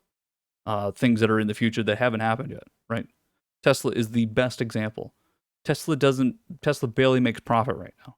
It barely makes profit right now, and it's worth more than every other automobile company combined. All of them combined, it's worth more, right? So again, it's like the meme of saying, oh, Coinbase is worth more than major banks.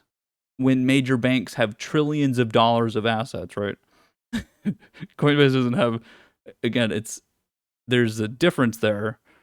Just like saying, well, Tesla is worth more than all of the automobile companies combined, but yet it doesn't even make profit. Like it makes profit, but barely, right? It barely makes any profit and barely makes any vehicles compared to other companies, right? We've already priced this growth idea in. And so then the question is, well, how far in the future have we priced? So for Tesla, for instance, like, and just to put into perspective this, right? It's the same idea of how much have we already priced some of these ideas, and how much can it gain right now from what's happening right now? Can the economy help this year? No. Is inflation going to help this? It actually hurts it. So no. Is there going to be direct spending by consumers? No.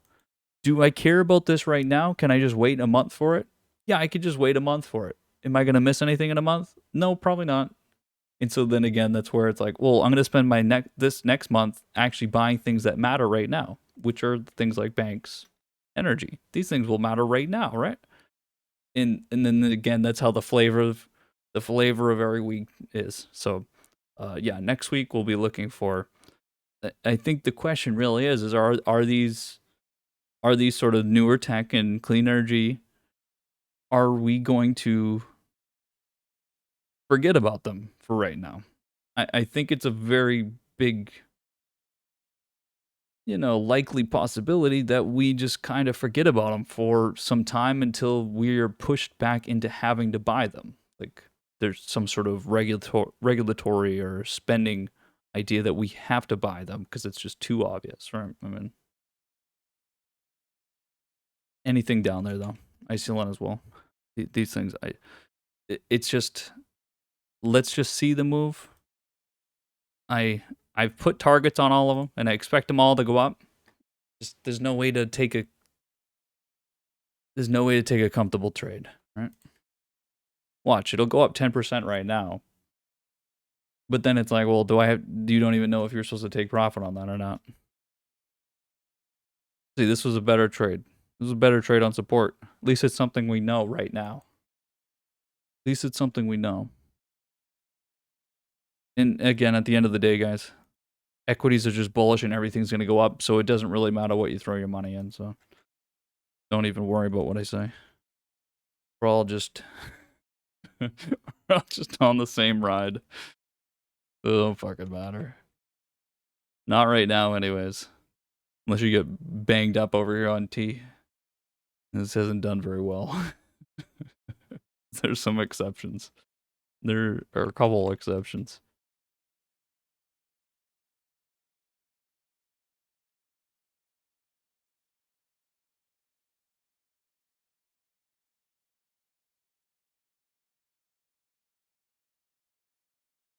Equities are bullish. Everything will go up. That's it.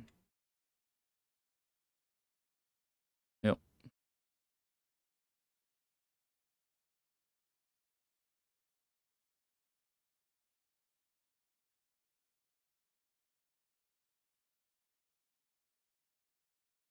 Yeah, Myrna continues. Very nice trend so far. It's, again, mostly the same orders. I mean, again, I don't know. Some of the things around. Obviously, I was just talking about bios a lot the last couple days, and then I threw in the big ETFs, right? But yeah.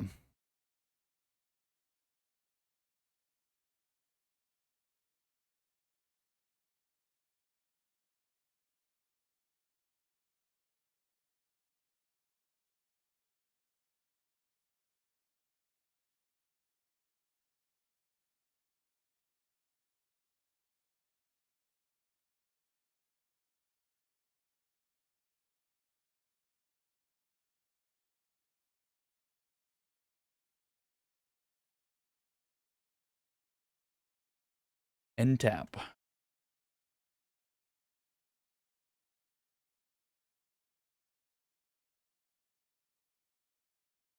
The power of breakouts.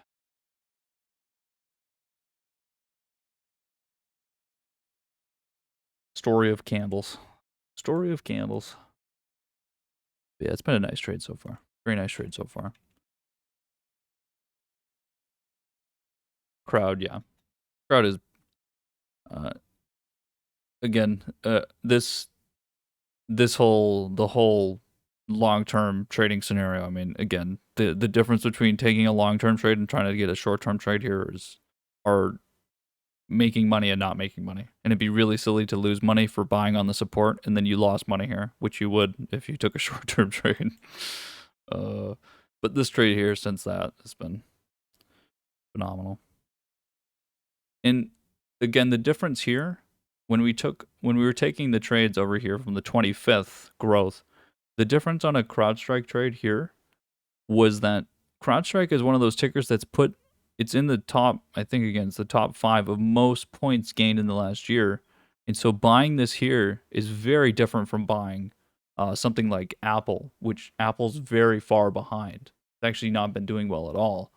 And so that is a big difference between those two. And they're both the same move, but this is a lot more points. It's a lot more points because it's already put so much on. It's big risk, and that's where this is such a phenomenal move by Google. Is that Google has outperformed everything. It's so far ahead of things like Apple, but again, it's the points you make here were so many more points than I made on anything else because it's just like, what in the world are we doing over here? This is again the thing. This is just not getting. I don't even know, but this shit's just not getting very much attention. I mean, what are we at right now? We're at 1.54 trillion market cap on Google. I mean, I don't know how, besides the antitrust stuff, I don't know how Google's getting so slippery right now. Like, I feel like it's very slippery, and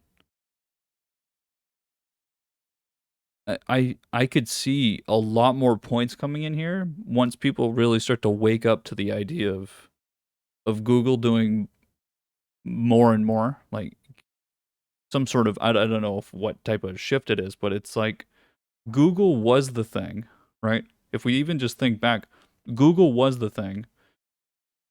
Not to say that Apple wasn't, but you know, Google really was the company that did everything. And then Amazon really became the everything, and we had our Facebooks and things that are just like completely new ideas and kind of take up some of the space there. But Google is still the be all end all do everything company. Like at the end of the day, they're just a search platform that the whole world uses basically. But it's all the other things that they have and do that they just kind of have their fucking dirty fingers in, right? And I don't know where. I think the price should say enough. I mean, what is this shit? What is that? What are we looking at? Honestly, like what the hell are we looking at here?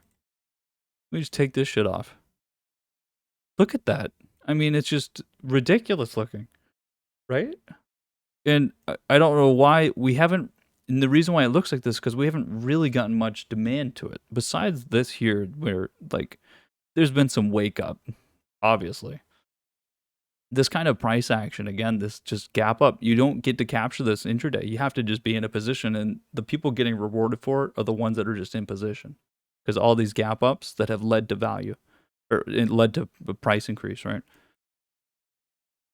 It wasn't, this is just sharp. I don't know. It's just sharp. And that's why I got worried over here because I was like, Jesus Christ, are we.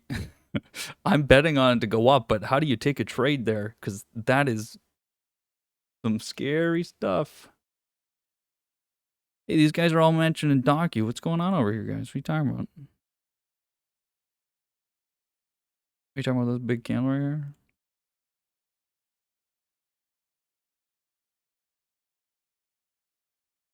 What happened?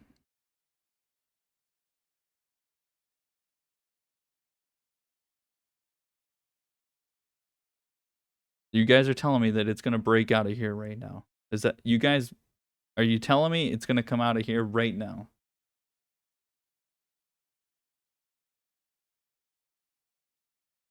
Or is it getting rejected? Is it going up here? 243?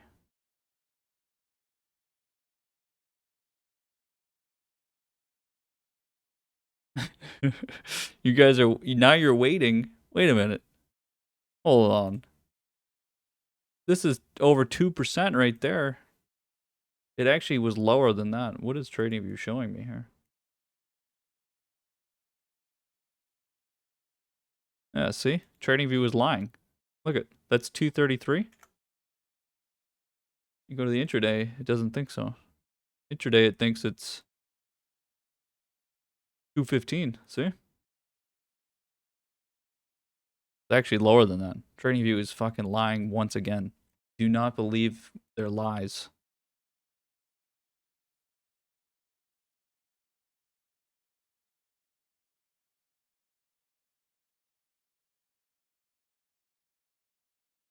We'll see if we get this move this time. We didn't get the last. We didn't get the last move, which I thought was going to happen here, and then it didn't. Really got beat up over there.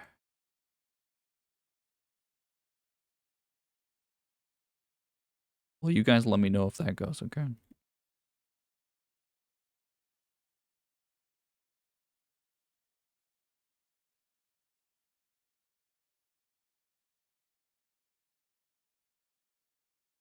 What happened with this morning? Pulled back.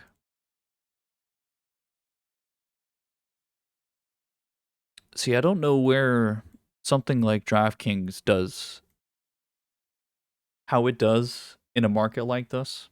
If what I'm projecting is going to happen, where does something like DraftKings fall into that? I just don't see a place for it. In terms of,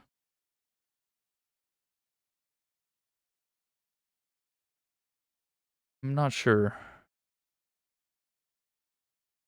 I'm not sure how some of these big ideas like really fall in suit for some of these things to gain value on. I just don't know how inflation or government spending really gets tied into some of these other companies that we were having fun with because there was very clear levels to trade on. Retail would get going on them, momentum trade. There's still momentum trading going on right now, but momentum trades go to the things that have momentum and are actually going up. And so something like this that's down here that has not moved and reacted to the market at all, if it doesn't have market velocity right now, it's basically junk. And so how does this gain traction, right? That's a big problem for things like this here, is that did very well, is that how do you get this going? How do you rev the engine on something like this if it's not, it doesn't have anything that stands out. It's not going to do anything well. There is nothing here in terms of price that would offer you something, because you don't have this. You don't get this. You don't get that.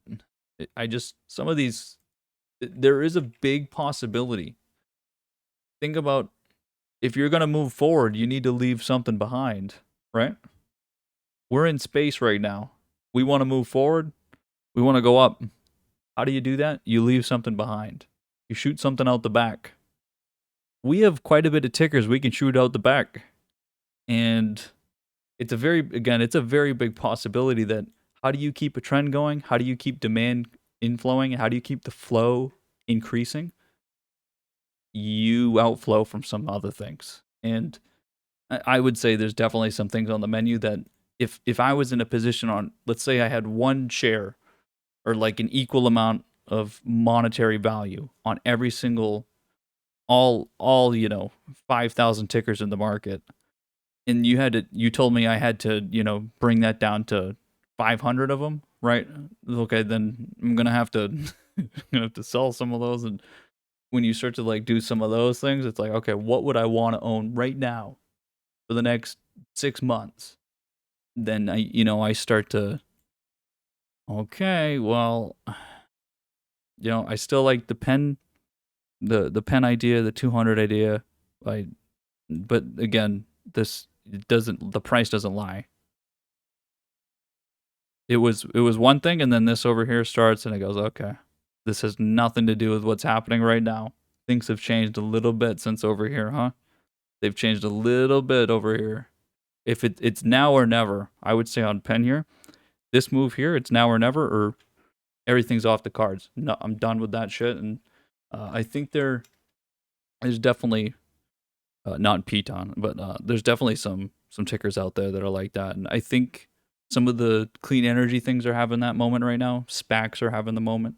SPACs, if I could really see 90% of the SPAC market getting erased, just completely erased, eradicated. Just you think about what's happening with SPACs. SPACs, you can create one of these acquisition companies and start to generate cash flow and bring money in to acquire somebody. But if there's no one else to acquire and no one wants to do that, then you're worthless, right? And so what happens to those? Well, they go away and they become something else. What do they become? Well, that money's going to go somewhere else that's more useful, right? Which is other tickers that are already making moves. Where are you going to put that money? You're going to put it in something that's going to make you money, which is something that's already climbing up. So again, there's all kinds of different ways in which the money could flow out and back in. They all come back in, right? It doesn't just go away. So you even have things like SPACs that just sort of, the ones that are not being used for any purpose, take that money out, put it back into the market. That's it. Done. See ya. Entirely possible. And where are they going to go? They're probably going to go to ETFs. And that's where some of this idea over here of ARK should be able to realize some more flows here. I would say you could use some of that. You can use some of that idea. Throw that in there. Give me a little bit of flow over here.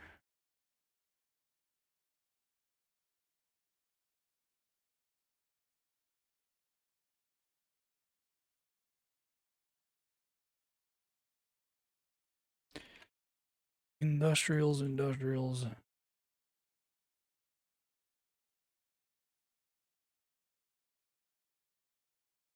What we got? Dow's still leading the way. Small caps are green.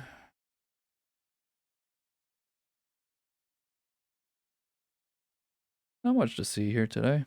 Not much to see. Chris getting banged up short-term vol as well. Again, all these like short-term vol tickers. Staying away from them. The snap move I'm still trying to formulate a little bit here.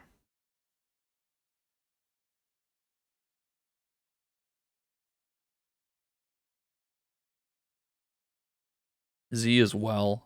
I don't know if I'm putting Z on today or not. We have a couple charts that are, I hate to do some sort of comparison across from like this to growth or something, but I mean, again, price is price, and patterns and the way price moves, those are all the same thing no matter if it's one company or another. It doesn't really matter, right? We look at this and then I go throw this on here, right? It's basically the same candles and the same idea and the same everything that I would think in terms of price movement and how supply and demand's working. It's basically the same supply and demand. But there's a big difference of why this came up here and why this would actually go up. But the upside is there. So I'm probably going to put my Z, if I have to ask myself, again, we traded some of this, but those are short terms. If I'm going to put a long-term position on, is this the lowest point it's going to be in the next week? That would be my question. And if I'm going to put a long-term position on Z, right, and I'm going to expect it to climb back into the trend here, my question is this the lowest point it's going to be in the next week, by next Friday? Or should I just wait? Is it going to be up, is it going to be up more on Monday? So that I create some sort of baseline so that I can hold it if it trades flat for the next week, right? What's the point of trading it right now instead of just waiting until next week to buy it? Like, these sort of questions start to really become difficult if you are long-term trading, because it's like, okay, I mean, I could just throw my money in there, but what if I want to use that money for something else right now instead? It's like, is it worth it to hold this here? And it's, you know,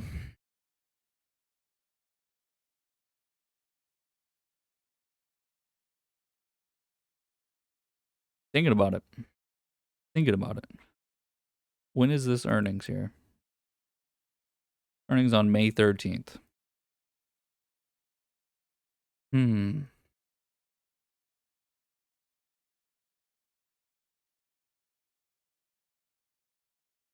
Fuck.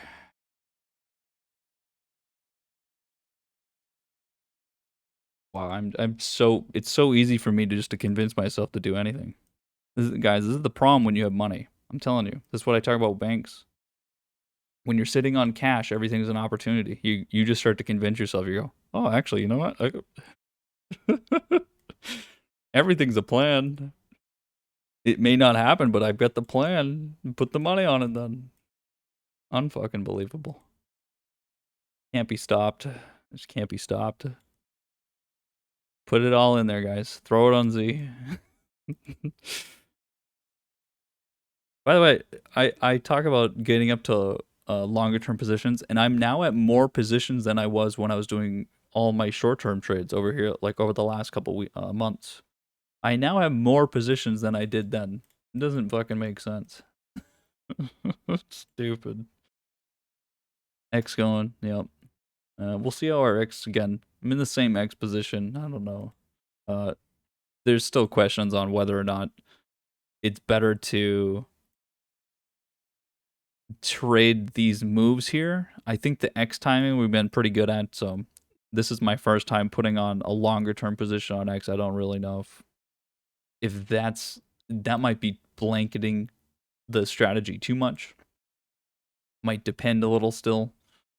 So we'll see in hindsight what it looks like. If it would be better just to try to capture a short term move on X or to capture it over like a month or something. We'll see what the difference is. I haven't done it since back over here, so we'll see.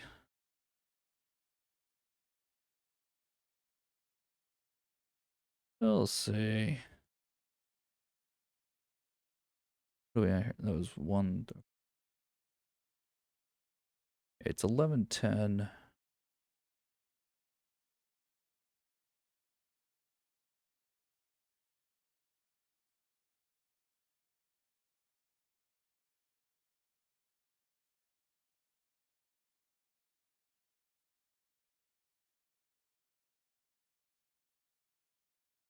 Retail's in end of May. Okay.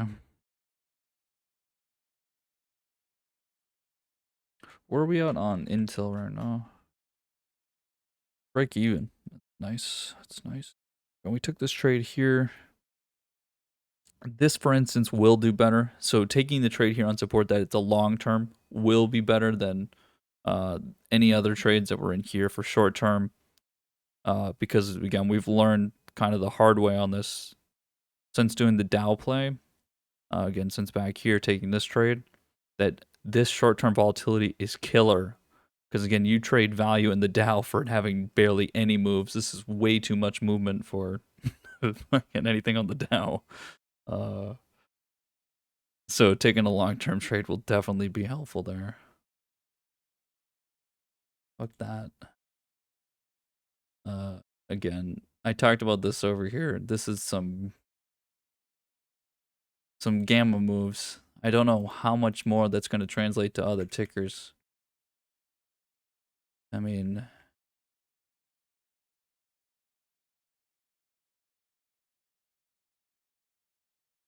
mean, there might be some merit to try to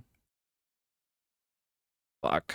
There might be some merit to try to capture some of these today. I mean, that's just too much. Might be worth it to try to get some of these, some of the moves that will come today. I mean, it feels so bad to make a trade for buy clothes on quick day trade, but I mean, let's be honest, probably a little better than anyone else that's doing it. Anything that's at some, it can't be too, GME contracts are too expensive still. Can't do those. Quantity won't work. This is possible. I think this already started to sell it though. Yeah, that was already the move there. That made that move early. I haven't looked at I honestly haven't looked at these. That's probably already the move.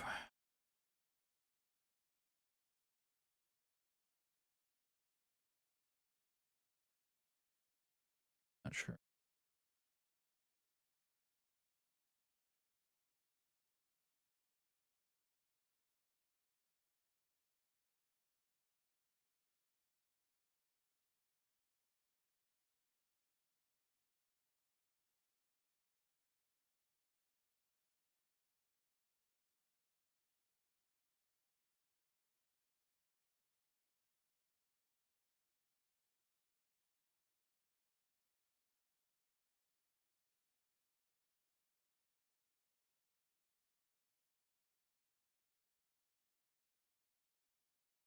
The best way to do that is. How about something silly? This.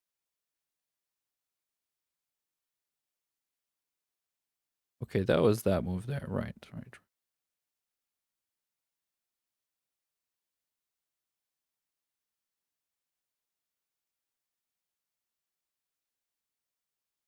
Maybe there's not any actually. Not gonna convince myself. No gamma moves.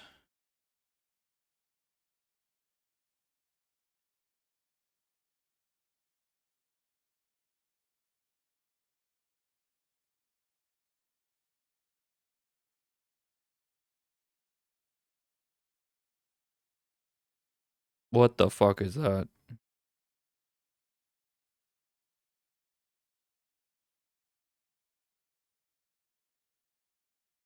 Just when I thought I was out, pull me back in.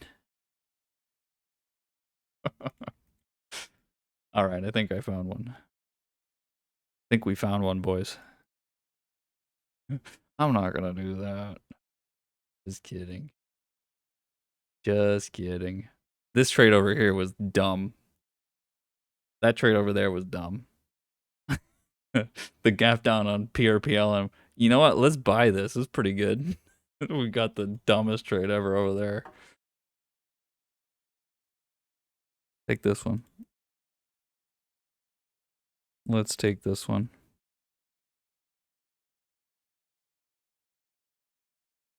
It's only at 3.5%. Easy 10% there, boys. Easy. Easy tenner. Oh, easy. It's only 38 and oof. You only have to get to 38 for 10%. Nothing. That's nothing. 34 to 38, only need 4 points. Easy. See on the other side. Gonna sell those by 2 o'clock. You got 3 hours. 3 hours to make 10% right there. For the old hundo.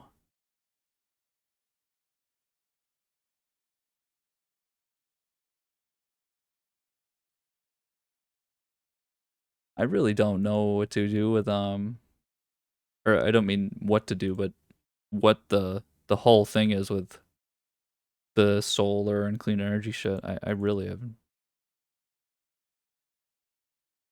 no thoughts. It's coming into like the thing is that it's such a bait. It's coming into the end of like a consolidation here, but it's not in such a way that you would go, "Oh, okay, that's a good buy." It's just not. A bad buy. It's not pivot, it's not bouncing, it's not coming off. It's just rolling into it and flattening right onto the support, so it doesn't make that a buy. Uh, so it's like the question is like, what is the timing here? The hell is that? I mean, it's so easy to see the pattern there, but it's just going to the apex. There's nothing there. We don't know.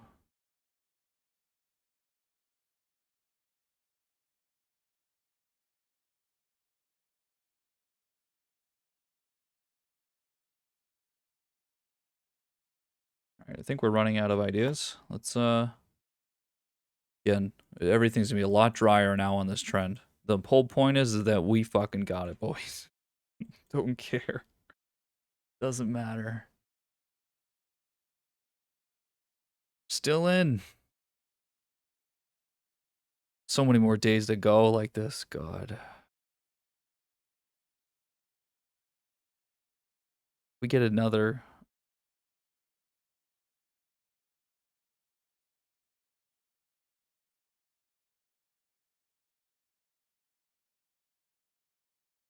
I think it could be a long time. That's the problem. I don't know how many days I can just sit on a fucking position and watch it go up. Slowly.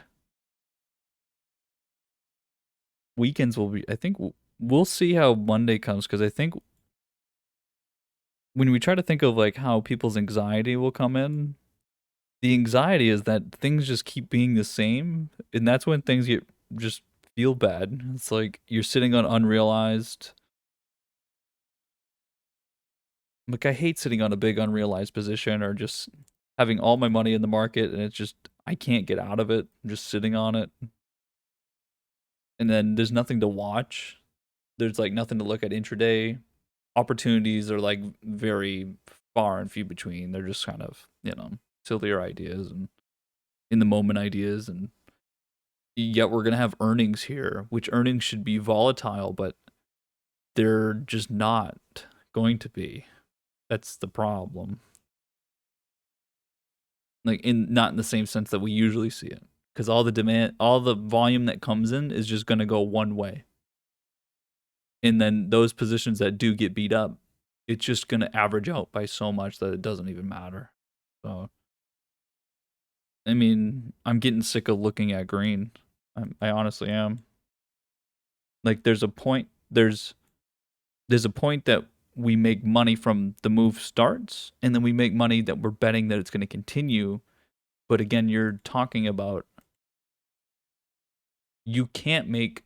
There's no such thing as getting alpha here. The alpha already happened. The alpha happened here, and then betting that this would continue, and then it's done. That was your alpha. That was it. Now you're just a part of everyone else. So now we're all in the same boat. I hate being in the same boat with everyone else. I don't want to talk to other people. I don't want to have to socialize. Fucking social distancing in this canoe sucks. We're all using the same paddle. We're all eating the same fucking snacks. I mean, that's the thing, right? We we can't stray away from everyone else. We have to do what everyone else does. You have to do what everyone else does here. And that shit sucks. That from doing our own thing for so long to having to do what everyone else does sucks. Less money.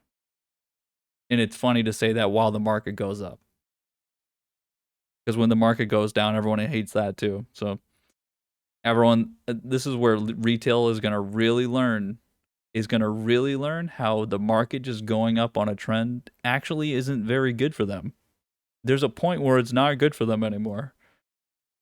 Because you're not going to be able to. I mean, yeah, if you're already in it and you can capture it, then great. But it's the decisions that come up here that we're gonna see what get thrown at us. We'll see.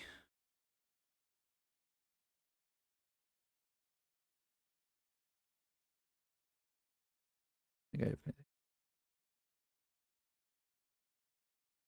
what happens during lunch. again, here's the thing, guys. It doesn't matter. So you can get a pullback by 1%, or this could. How much can this pull back? This can pull back 1%, and it would still be at the low of yesterday. So it doesn't even matter.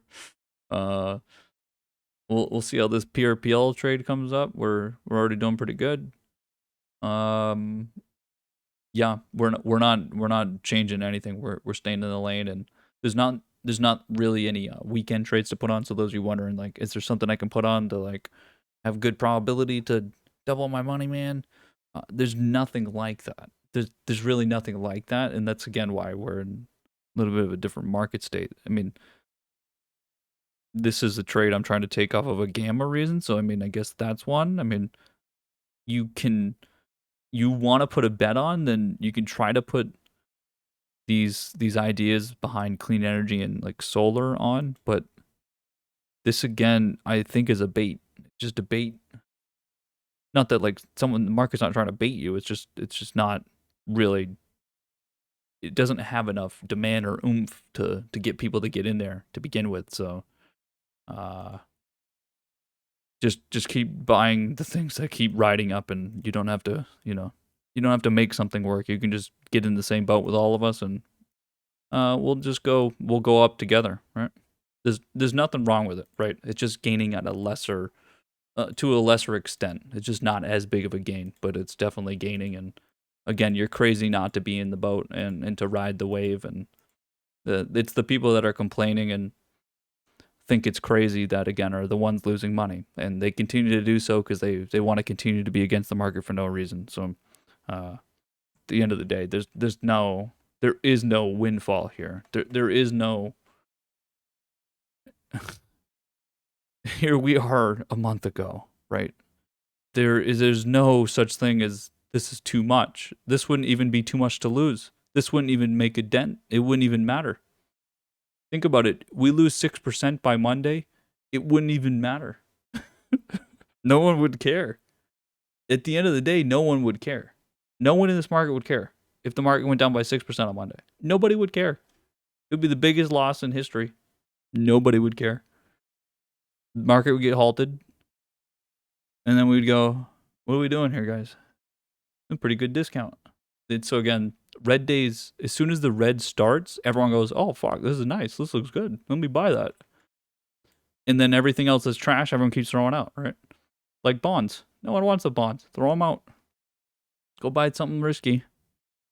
Not getting really risky if everyone's buying it now, is it? We will see. We will see. Another fun day, another fun week. I have nothing else to say. It looks kind of interesting out. I think I'm gonna go. What's the weather actually? Let's see. New York, we got 48. Fucking such a lie. It's looks bright. It's cloudy, but looks bright. Okay, not going outside. Just kidding. I'll see you guys this afternoon. Fingers crossed for some fireworks. Maybe we get some points on PRPL. Maybe we get some. There might be some opportunities for some silly trades out there. You never know. Get a little cash ready. Either way, though, we keep with our trend trades and really look to put the value on and keep things going. And the consistency is what matters. And again, we come every day prepared for anything, and we try to solve problems if there are them.